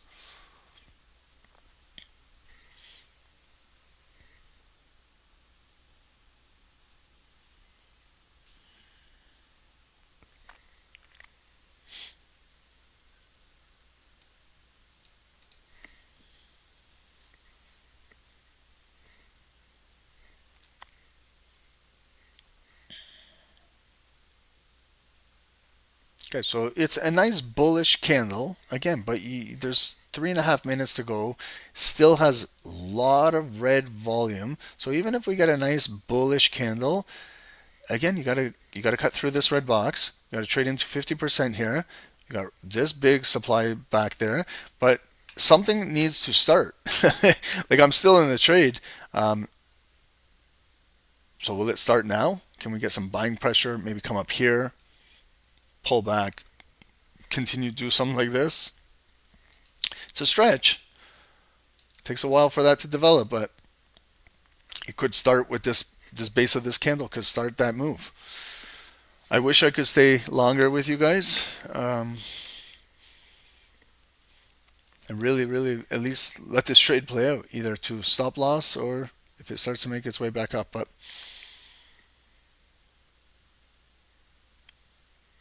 just looking back at the volume trading, man, they really held it down at 29.16, 29.17. They didn't allow gold to break out. Okay, so you see green right into the red box, rejecting it. Lose this, the trade potentially will be over. Guys, the markets are tough. I got a lot of questions. Ron, how do we go about trading bear market? Like, you got to admit, the markets are selling off right now.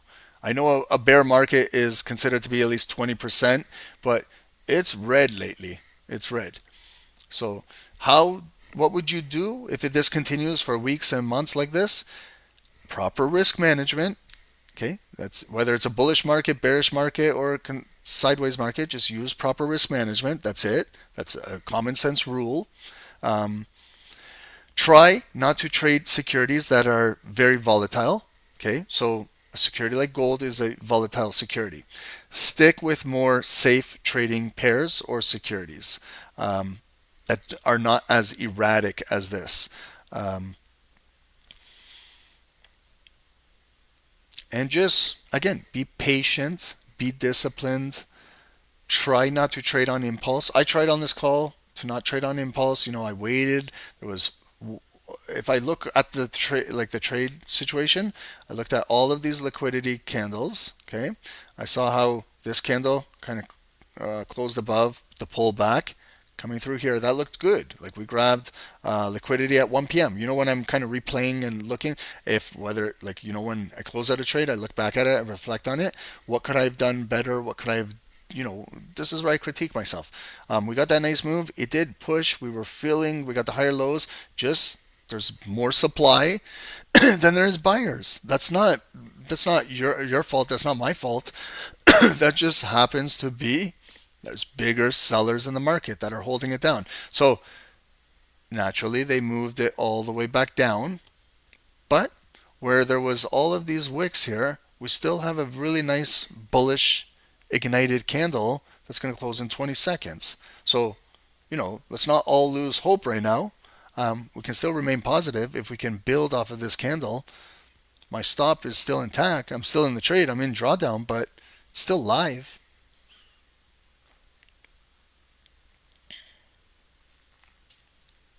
So there's the close. It closed right above that red zone. So just while I'm in the trade, I'm in the trade in drawdown. I still got to go through the motion. It closed. It opened green. So if it comes down just a little bit, let's see if the candle can flip green a little more and get up to here. Just take it candle by candle to each zone. If it comes back down, it'll come back down here. Will it hold? If not, I'm stopped out. So can we build something off of this? Maybe. Who knows? This might be one of those Hail Marys that you get saved by a few. How many of you guys have traded before and the trade came maybe within pips to your stop loss and reversed and went back into profit? It's happened to me. Holy, look at Nasdaq bleeding out, guys. Guys, please don't just buy because of this indicator is telling you it's down to 20. Just we don't see any green candle closing above structure. It came up. Don't buy on impulse. They pushed it back down. Don't buy a green candle on impulse. They pushed it back down. Do not buy green candles on. Look for confirmations.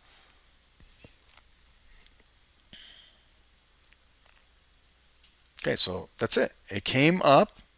They're pushing it back down. Will it hold this green box for the moment and then start to drive back up, or lose this and then trade down into here?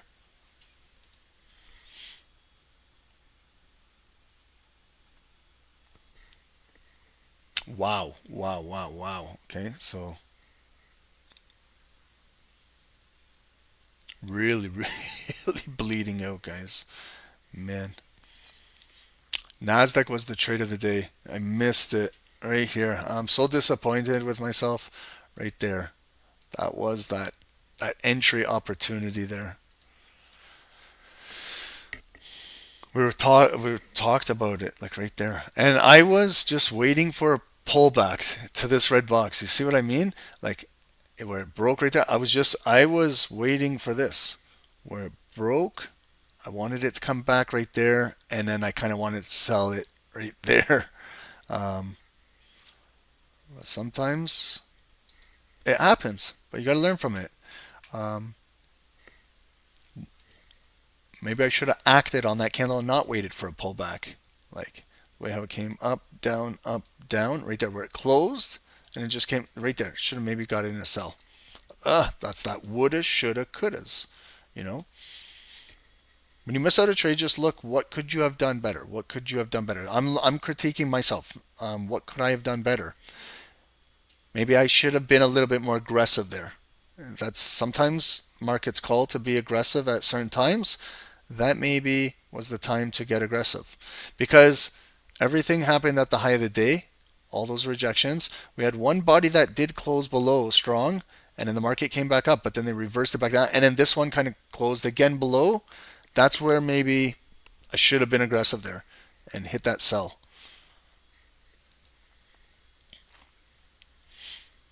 Okay, and gold is building. So again, with these building blocks, stretch them across. If you're going to continue trading, stretch them across. I'm still in this trade, still in drawdown. Didn't come after my stop loss. Thank you, market makers, for not coming after my stop loss. Now, came down, we're holding. Can we now start to maybe, what would be really nice is to close above again this. Then maybe we're developing a bigger second bottom. This entire zone is one bottom. There's the huge neckline. If we can break through 29.16 today, gold could fly to the upside. There's our second bottom. There it is with a nice ignited candle. We got 2 bars now that are engulfing a few bars to the left of us. Can we come maybe up here, close, retest? Maybe we can flip this red to green zone and build off of this. Guys, you know when I said I might add a second position on a buy? I might get that opportunity to add another second position. Okay, so closing in 30 seconds. We're going into 2 p.m. right now. Going into 2 p.m. New hourly candle. For some securities, major securities like these, there's a new 4-hour candle for some exchanges. Again, let's just go through the drill. I did not get stopped out, guys. Like, if you measure what I got saved by, I got saved. I'm still in this trade. It's right back to where I entered. I'm right back to break even. The emotional roller coaster. Welcome to the wild world of trading. Okay? But I didn't panic. I'm still watching what's happening. I told you guys, that ignited candle was strong. Look at that. That's what started this whole nice leg up.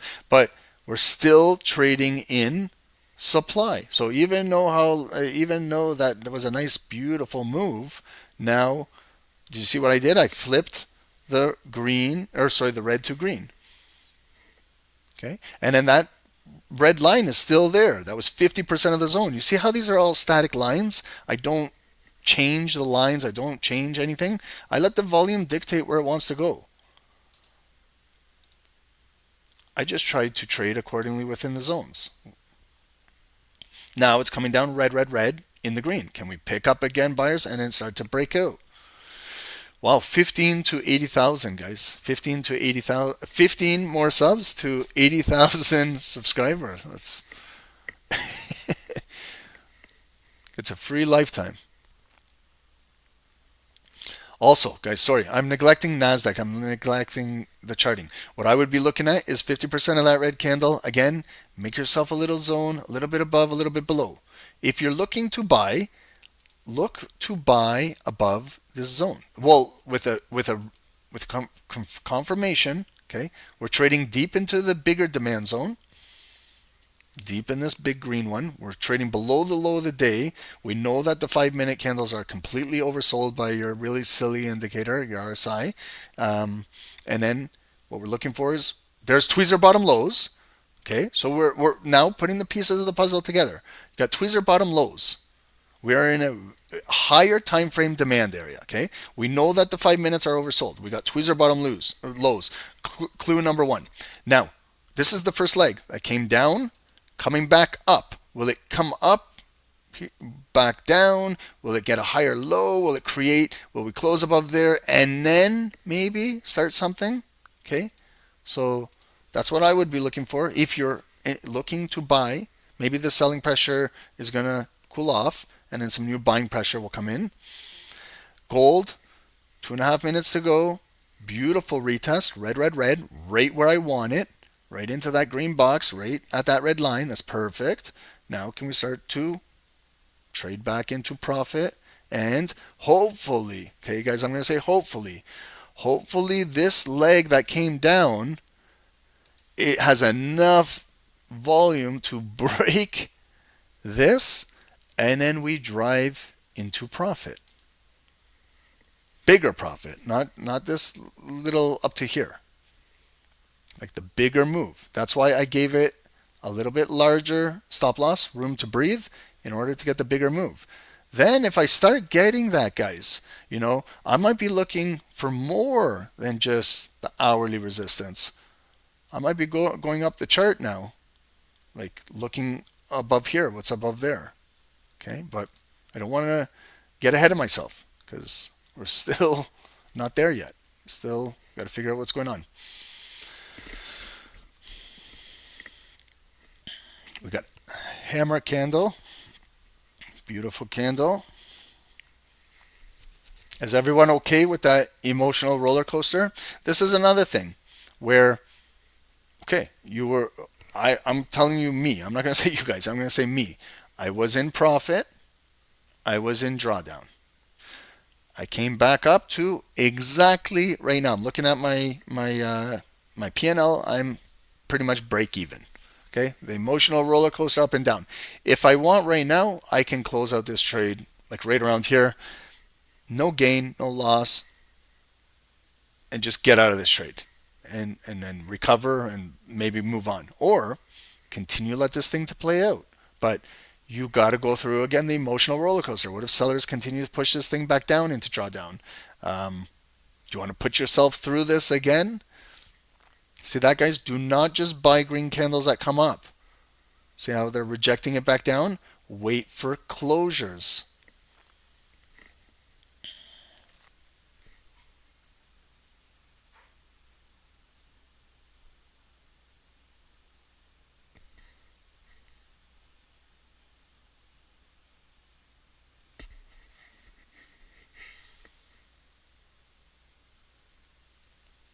Okay, so what happened, guys? We came up, selling pressure is strong, showing us lower high, below the red box, red candle, closed below that zone. Okay, unfortunately, that was the zone I wanted to hold strong.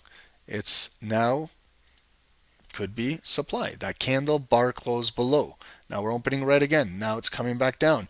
Will it produce a higher low here? Will it get a wick right now and come back up? Or are they hunting back down and then we got gold continuing to sell down? Like right here, where it came down, up, down. Will it hold here, higher low? Continue to try and cut through here? Or is it just going to come down here, close, retest this red, and then that's it? Unfortunately, then gold will be coming, taking out this low, 29.10, and maybe that one right there at 29.09. Okay.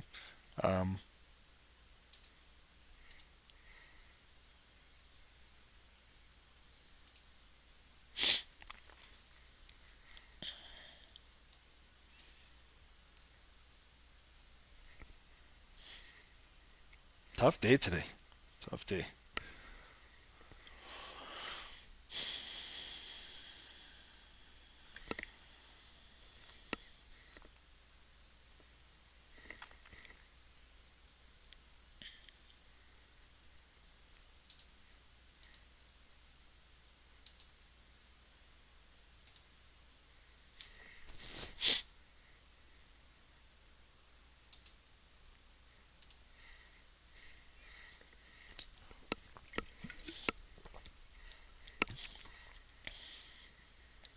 And then if you're still in the trade, I'm still in the trade. I gotta continue to watch the price action. Continue to watch. It came down red, holding. Will it come back up? Will it just now? Will we get another phase of consolidation?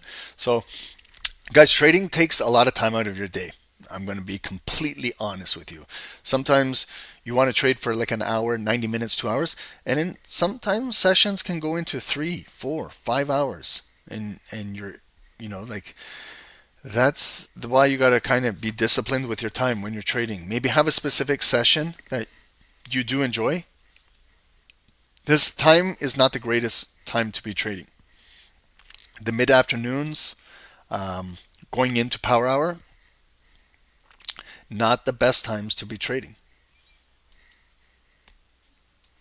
So pick which time is best for you. Whether you live in Europe, maybe London is a better market for you. If you live in North America, maybe you want to trade 8 a.m., 9 a.m., 10 a.m. That's a good session.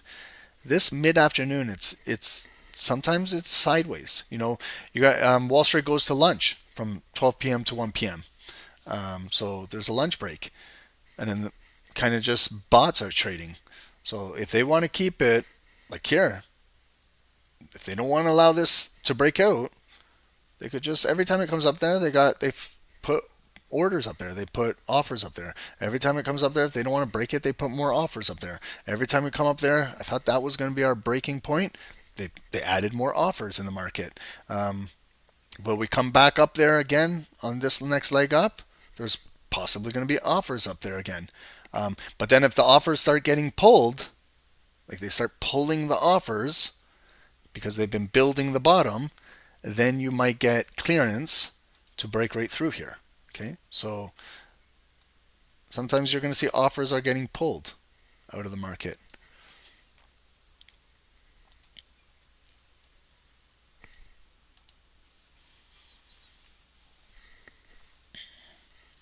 We got a nice green candle. Okay, so I take the good, I take the bad, and I take the ugly, and I put it all together in a nutshell. So this is a beautiful green candle. Okay, I'm still in drawdown, but I have to acknowledge that's a beautiful green candle. It came down red. It retested this green box, the top of it. Buyers were present, and they're coming up green, basically engulfing majority of the red candle, going into the close in 15 seconds. Again, at that daily point of interest, yellow line. I can't ask for a better candle. I can't ask for a better reaction from the buyers. They're there, they're present. I have to respect that. It's perfect. Like for me in a buy, that's what I want to see. Now, you see how it closed above? The same zone, red to green. Because if it pulls back, now off of the majority of that candle volume, I would like pending buyers to now start accumulating like in here. Can we now get ready to break out? This is where possibly I'd like to, believe it or not, guys, I'd like to add a second order in here. I'd like to add a second buy in here. You guys might think I'm crazy, but how can I tell you guys that if this starts to break out, I'm going to look for a second buy? Because I see how it built. Maybe this is going to be the leg, and then I'm in two positions to take advantage of that move if it can cut through here. But I'm still not there yet. I'm still not convinced. Maybe it needs to come back down. I like the way how it was coming up. Maybe it comes down, picks up more, comes back up. I'm looking for a second buy. I haven't executed. I'm looking. And I'm also looking at the time. It's 2:11. Oh, guys, like I lose track of time. I got a bad habit of that.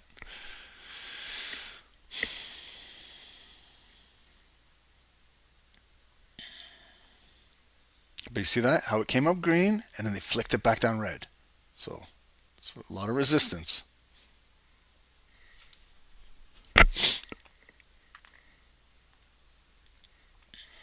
Again, you see a green candle on Nasdaq. Don't just buy because you see a green candle.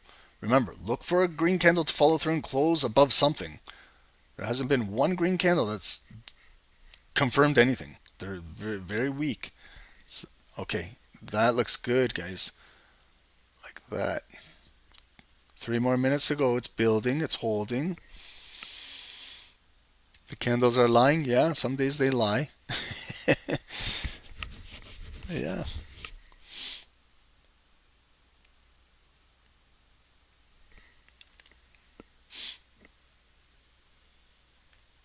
And then now we're barcoding. We've got green, red, green, red. All session gold has been very choppy, but we're trying to make the best of it. Here's the break. Okay, 2.5 minutes to go. Pull back. Let's see if it can launch. Okay, if it comes back down, I might add a second position. Okay, so now it got rejected. Let's see. Now it came down. Let's see if it can come back up now. Okay, so you see, that's what I was looking for. I just told you. If it comes down, looking for it to come back up. Okay, so it just came back up again, back down. Will it come up again? No, back down.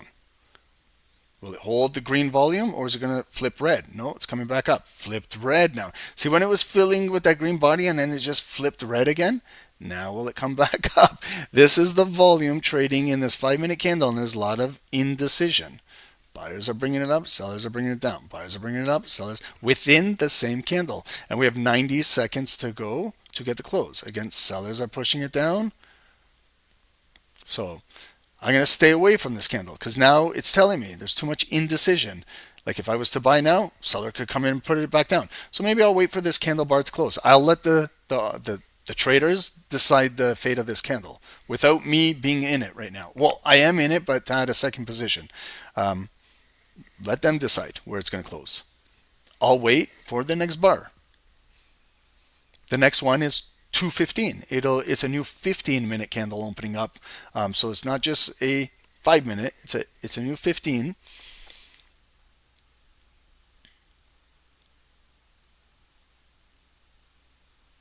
Yes, free my gram, man. You don't need to Jesus Christ here.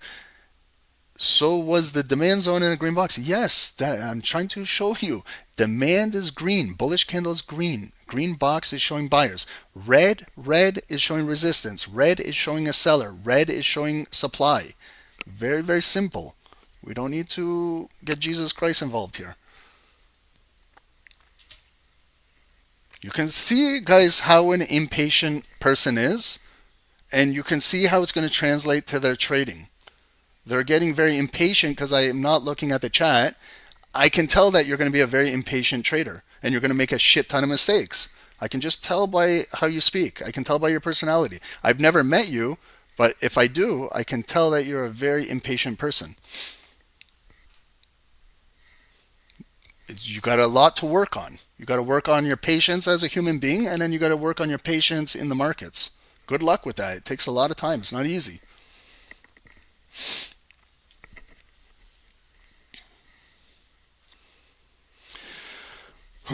So guys, we'll watch this continue to build over here. Real quick, guys, we pinned a free Telegram channel for you guys at the top of YouTube.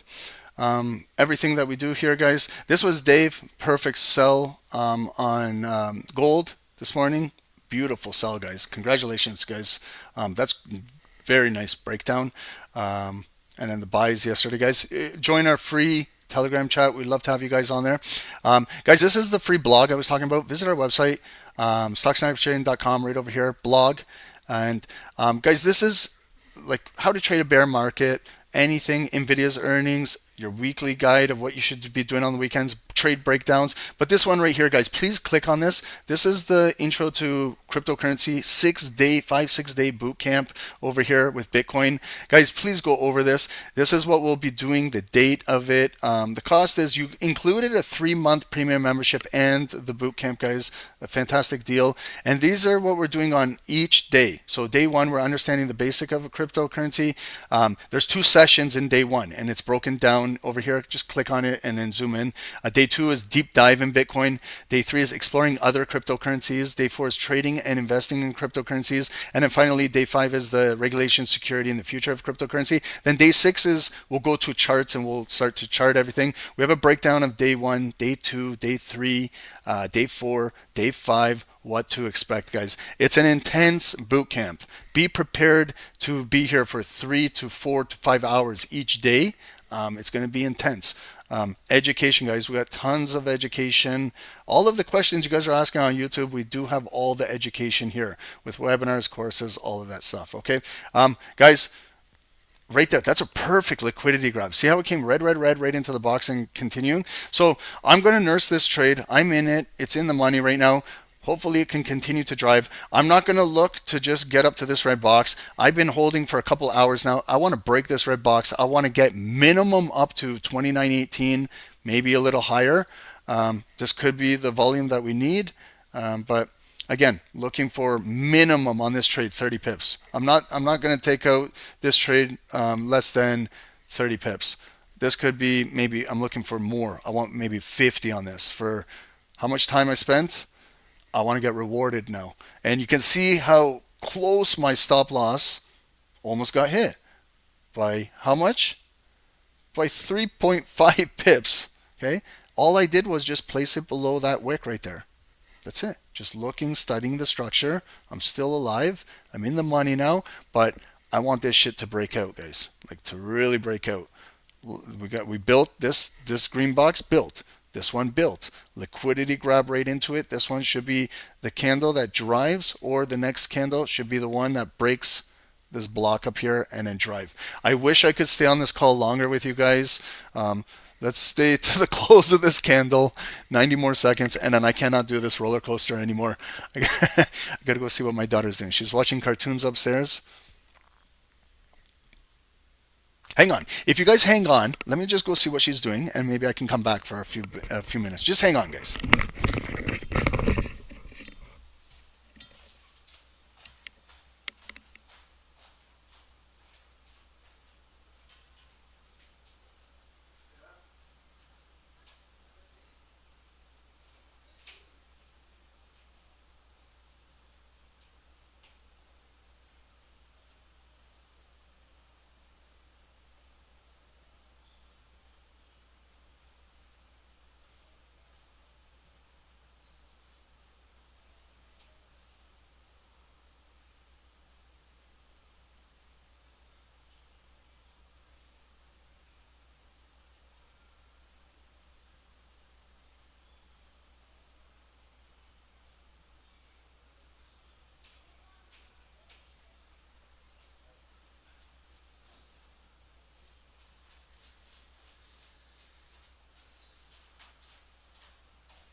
Hey guys, sorry.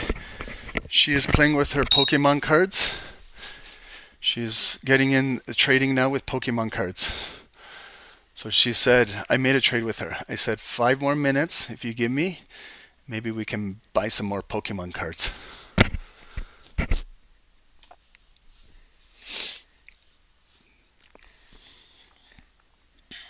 If this candle can break through here, we get this, I'll buy her all the Pokemon cards she needs. Let's see, guys. Okay, so we got, again, we're trading in the supply zone. Okay, we got what we want. We're building, beautiful.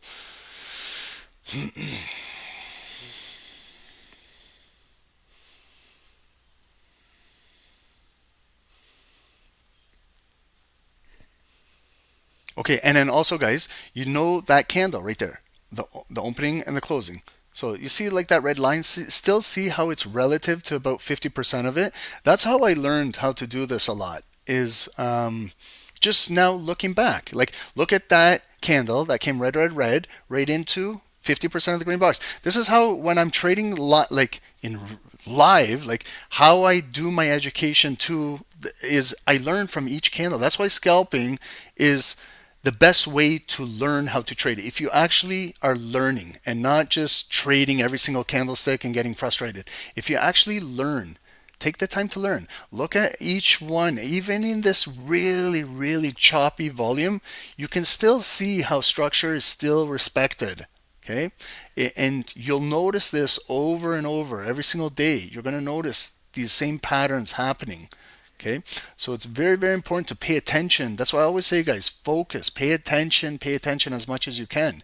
You know, that's why when I get in trade, I'm rarely am I looking at how much money I'm up, how much I'm losing, how much is, because I've already calculated it before I even take the trade.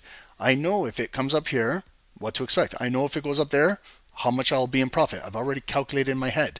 I know when I was in drawdown, before I even took the trade. When I took the trade over here, I calculated my drawdown in my head. Was it acceptable? Was it okay? Would it have destroyed me? Would it have ruined my day? No. So then I just allow the trade. I'm really watching each candlestick, candle by candle. Some days it takes a longer than other times. Some days you'll come in the markets and you'll walk right into a trade. Remember yesterday, we went right at the end of the call, we walked right into that 1 minute scalp for 20 pips, and we just walked. Some days are like that. Some other days, unfortunately, we got to go to work. Like, this is going to work, you know, but this, holy shit, they're holding this block up hard. Like, what is going on up here? This is a tough block to break. So don't be surprised if we do come back down red. And then first line where we come down is into 50% of this volume. If we cannot hold 50% of the volume, then where the candle opens, right there. If it can't hold, then guess what, guys? We're coming right back down to that green box. But hopefully, maybe we're starting to build a little bit. Maybe what we're doing is building a little bit of depth of market with this candle, with this one, a little bit above, a little bit below. So see what I do? I just base off of each individual candle, and then I do my own zones and just continue to watch. If we pull back, let me get rid of this. I would love if we could just follow that arrow right now. But if we pull back, I like to see if this will hold. And again, I stretch everything into the future. Continue throughout the trading day. See if they respect all of these. Dexter, what's my TP level? Dexter, I'm looking for up here. We've been on this call a long time, Dexter. I know you're just joining, bro, but we're looking to break this. Like, let's look. If we break, where could we go? Okay, we'll definitely fill up that wick right there. So if you guys are looking right there for like a break, 2,917 right there. I'll place a red line up there just to show you. Okay, you can clearly see that. If we have an impulse break, come up to that red line. But I'd like to get up to that hourly resistance to 29.18. Okay, so again, we're still holding. How many times have we been rejected here? 1 time, 2 times, 3 times, 4, 5, 6, 7. This is the 8th time they're rejecting this. So coming back down now to that green box that I just placed. Will we get Will we hold? Could we potentially consolidate up here now? Like maybe for a few candles, make a bullish flag in here for a little bit, like up here, consolidate again right below the supply, build, build, build, and then break out. We were consolidating right here. Very, very similar. Look, we were consolidating here for 5 bars, like right in there. 1, 2, 3, 4, 5. And then they just started bringing it down, retesting, dropping it down. So we're right back in here again. So now, you know that 3-bar play I was talking about? There's the bullish candle. There's your inside red. Here's our bullish one. Can we capitalize with this and break out of here? So those are our zones of consolidation. Nasdaq, guys, closed above this zone. Flip this one momentarily green. Okay, stretch it across. So now we can see where Nasdaq officially made a bottom. Now you can see all of those wicks right there. So we do have a bottom now currently in the market. And can we start to build something off of it? So any pullbacks, like when you're a pullback, looking for pullback buys, there's the leg that came down, leg going up. Okay, if it pulls back in here, it's a pullback, but a deeper pullback would be like in here, double bottom or higher low right there. Then get that move. Okay.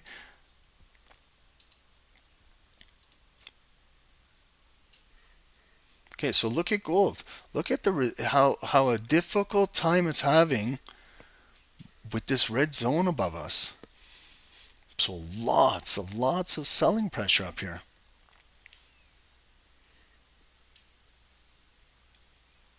Sergio, all the crypto bootcamp information is in the blog. Come right over here on the website. Go to more, blog, and right there. First one. Everything in detail about it, guys.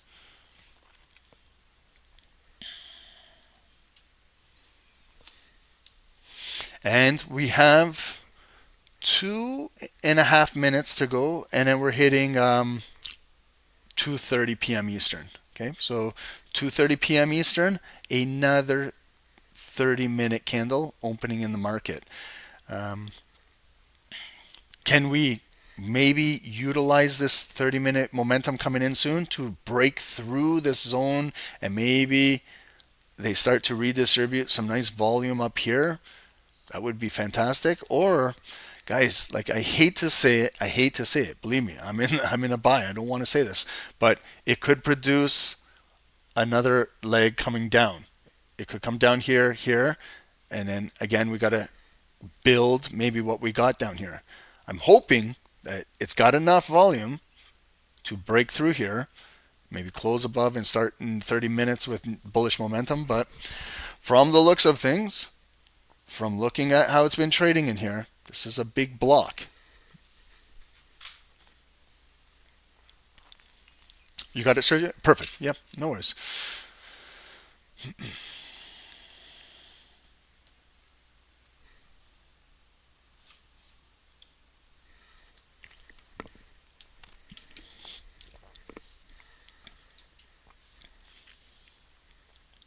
We can also, let's take a look. Let's maybe clean up this madness. Let's look at the 30-minute candles. Since the 30-minute candle is about to open, let's take a look at the 30-minute structure. Okay, what do we got on the 30s? These are the 30-minute candles. Okay, so we kind of consolidated. Big breakdown here Wednesday in the morning. We kind of rotated right back up. So COMEX drop, Wall Street back up. So this is like a huge inverted head and shoulder pattern. Look, left shoulder, all this. That big V bottom recovery, there's your inverted head. We're trading right back in the right shoulder, like all of this. We're trading right back in it. So that's why I'm saying if we can get volume to break above this red box, we could literally walk right up to that hourly resistance. If we move above it, maybe we come back. This could be developing into a bigger buy, guys. I would hope, but higher time frame looks. Now let's just follow all the higher lows off the 30 minutes. Like starting from here, the pullback at 10:30, 50% in 10 a.m.'s candle, held strong. Higher low, higher low, higher lows, higher low. But we cannot get any new higher highs yet, you see? That's why even the 30 minutes are getting rejected here, here, here, and here. So let's go back to the fives.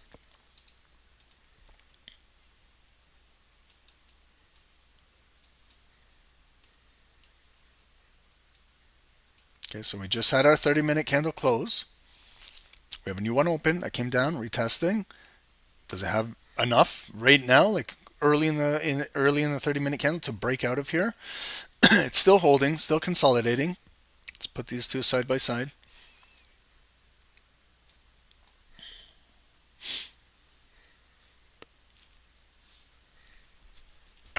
Okay, so looking at the 30-minute time frame, it looks good from a support side.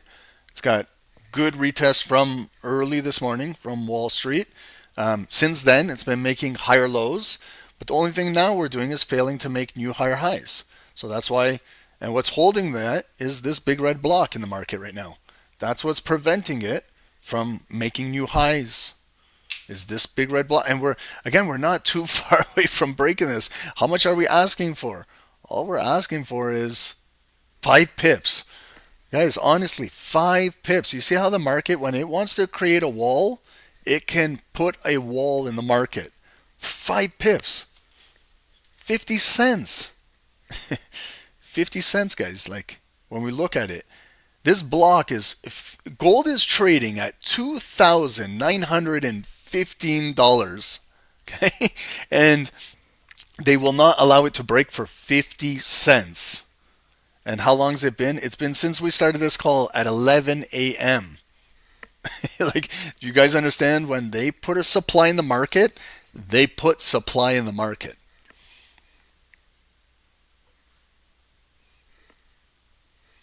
And when someone says, Ron, well, who are you talking about? Who is this they? Who are the market makers, the liquidity providers? Okay, they can dictate what they want to do in these markets. Unfortunately, you and I we can trade their liquidity, but they can put the limits. They can do whatever they want. We're at their will. All we can do is trade with proper risk management. That's it. We can do that. That's in our control. We can prevent impulse trading. That's in our control. We can prevent revenge trading. That's in our control.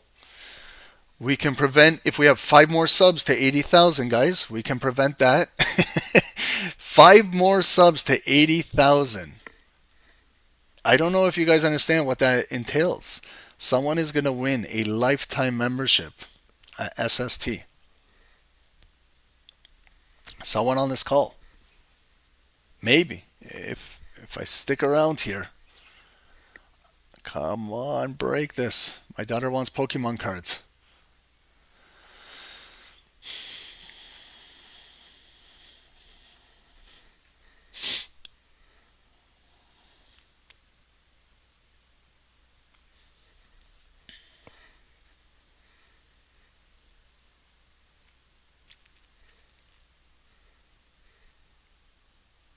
This is a tough afternoon for gold. For gold, I'm saying. Beautiful afternoon. if you were in the sell on Nasdaq or the index related securities, but gold is tough. Holy shit.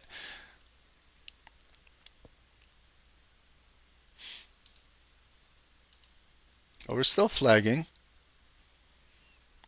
And then just, guys, understand, if it breaks, like if we lose this, it could come down red, but it could come down quickly, grab a wick, go back in, that, and then maybe that's what they need. You know what we've been saying this entire call?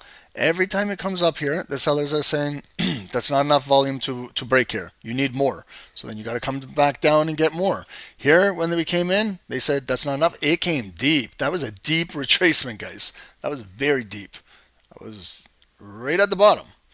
That's where I almost got stopped out. And then it came right back up. And then the sellers are still saying that's not enough volume to break right now. So don't be surprised if there is another leg that comes down. Hopefully it's just a shallow pullback. Hopefully it's just down to here or here. Not all the way back down to here. Okay, so we got to build a little bit of structure here.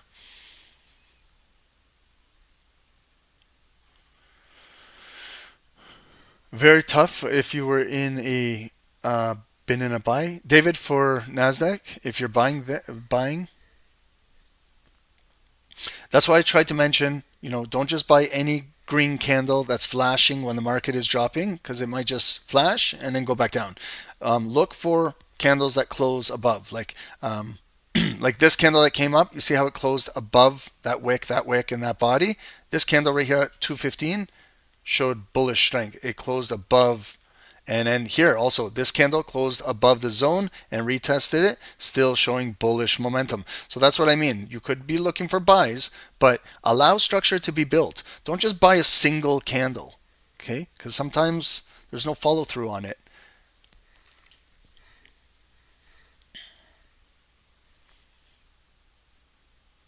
Am I going to hold it for the Asian session? If I'm still in, I'm holding it for this afternoon.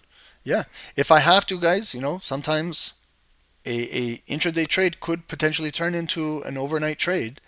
Yeah. I was thinking about that, and I'm not highly risked in this trade. So if I have to hold it, if I'm still alive to go into Tokyo, I'll hold it. Um, it's if I'm expecting a bigger move on this. Sergio, are we doing a 7 p.m. call? I'm not scheduled to do a 7 p.m. call. Sorry. Next week we'll do some Tokyo sessions.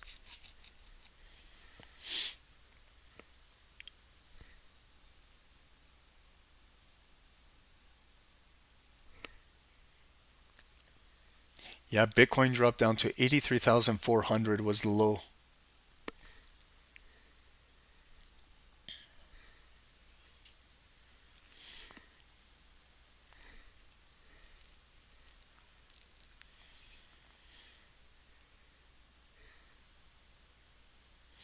Okay, guys, regardless what happens after this candle closes in 2 minutes and 45 seconds, unfortunately, that's it for me. It's been a long, long session. I need to stretch and see what's going on upstairs, and hopefully, maybe after the call, maybe we get off the call and then it moves to the upside. If it does, just, like this is another time. This is where you can reduce your risk now. I know it's only up a little bit of profit, not much, but this is where now you can take, if you like, you can take kind of like your stop loss, maybe bring it below that zone. Okay. And then if it pulls back, you still got the protection of this zone, but if it just breaks a little bit, then you're canceled out of the trade. But then you don't have to come deep down into there. That's if you want to reduce your risk while you're in the trade. If it starts to break this red zone, start driving up here, maybe after the call, then I will be reducing my risk to maybe below that green. If it continues to trade up to that hourly white line, 29.18, that's when I might be going to a break even. If I'm up 30, 35, 40 pips, I'd go to a break even and then scale out a little bit. If you feel that you need to be rewarded for holding, take some out and then leave a runner. And maybe the runner will turn and start driving above 29.20 and a little higher.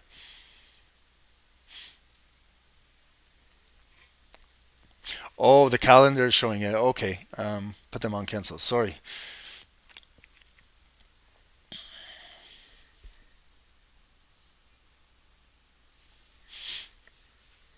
Okay, so we got 60 seconds to go. We're still holding this relative green box, still holding. It's got a wick, a wick, a wick. But just now, like a lack of volume. We lost lots of volume. Maybe it's fizzling off because it's at this big supply area, and then it's building for maybe the top of the hour, maybe 3 p.m. Maybe we'll push out of here, maybe push down. And don't forget, guys, please, Nvidia has after earnings today. I'm sure you guys are aware of that. It's at 4:20 p.m. Eastern. That's when they release the earnings, okay, EPS and revenue. But if you guys have some time later this evening or maybe tomorrow morning, if you guys can listen a little bit to the conference call, if you guys are interested in Nvidia, if you guys are interested in technology, if you guys are interested in Nasdaq, it's worthwhile listening to because Nvidia is a big security, which moves this, what we're watching over here, Nasdaq, and entire tech. How do we listen to calls, Sergio? Just YouTube. Go on YouTube, put in Nvidia's conference call. There's like 10 people that are streaming it, and you can listen to it. Yeah, you don't have to be a shareholder or anything like that. Just go on YouTube, write in Nvidia's press conference, earnings, conference call. There will be a stream available.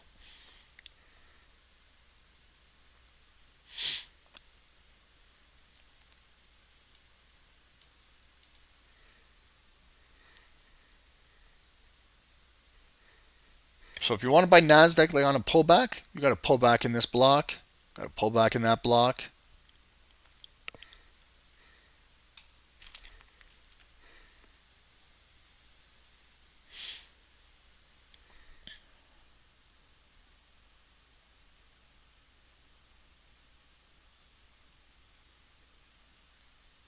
Did we hit 80,000 subs?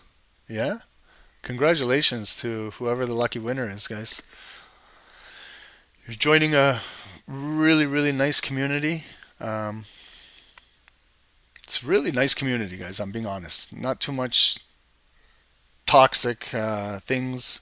We're all here to encourage. We're all here to help each other. We all have one goal together.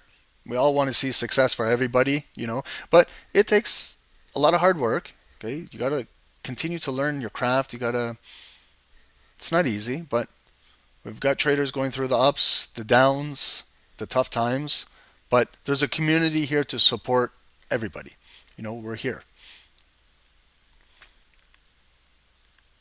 Trading communities are good, guys. Belong to a trading community. It doesn't have to be ours, another one, whatever it is. Just trading communities, they're nice. They're like-minded people doing the same thing we're doing every single day. They know how it is to feel in drawdown. They know how it is to feel when you get stopped out. They know how it is when they're having losing days. They know winning days. They relate to us. We're all traders. When I'm talking with someone who is not a trader, they don't understand what I'm talking about or can relate to the emotions of going up and down and things. Like they don't relate to it. So it's nice to talk with like-minded individuals about what we're interested in. Telegram? What's going on Telegram?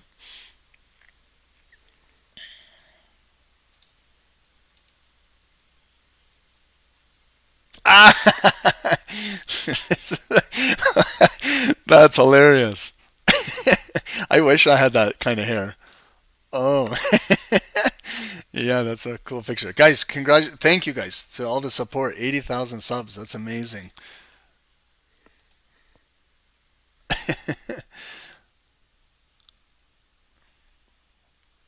What do I think about Nvidia stock? I think it's great. It's a great security for the future. Technology, chips. Um, there's some great discount buys right now, but it could get even discounted a little further, all depending on today's earnings. If you know something about Nvidia, every single earnings call, the analysts continue to increase the bar higher and higher and higher and higher. And they've increased it higher again. And every single call, Nvidia has beat and exceeded the earnings estimates and like blew them, and they keep raising the bar. So eventually, you can only raise the bar so high, and then when they miss, it's going to be like a huge disappointment. But maybe that's what they're trying to do. But who knows? Maybe they blow it out of the water again, and they blow the earnings out, and it might be what we need for the market to maybe find a bottom and rotate back up. For technology. It could be also, it's not just the numbers, whether they beat or miss. It's what I'm saying is the conference call. It's listening to the guidance from all of the CEOs, CFOs, everyone, the big wigs of it will talk about what do they have planned in the next few months. They'll talk about the supply and demand of chips. They'll talk about any projects that they have. They'll talk about the good, the bad, and the ugly of what they're expecting in the next little bit. So it's interesting. That might give guidance as to where we might be moving in the next few months in the markets.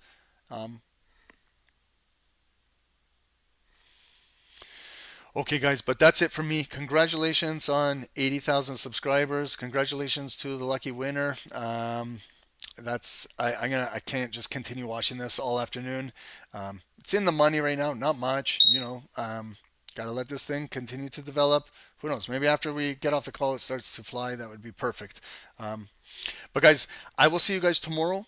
Let's have a great evening. Enjoy the Nvidia earnings. Get your popcorn ready for that event. And we'll see you guys tomorrow, Thursday, 11 a.m. Eastern. Hopefully we get some better volume to trade on gold.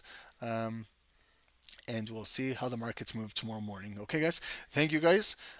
Maybe I just got to get off the call and maybe this thing drives. Maybe once we get off the call, it will start moving. Don't forget about the Pokemon deal. No, I would never forget about that.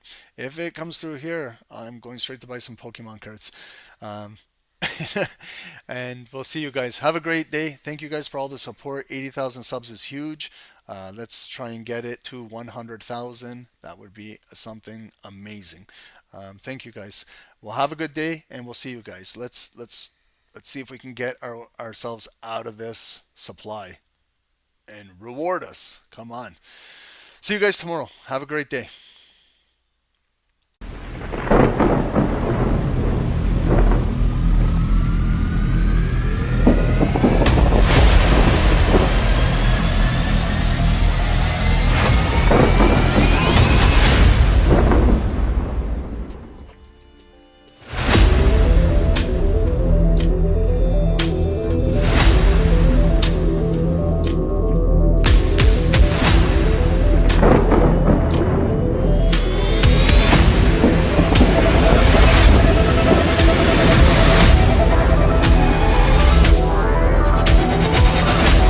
Recording stopped.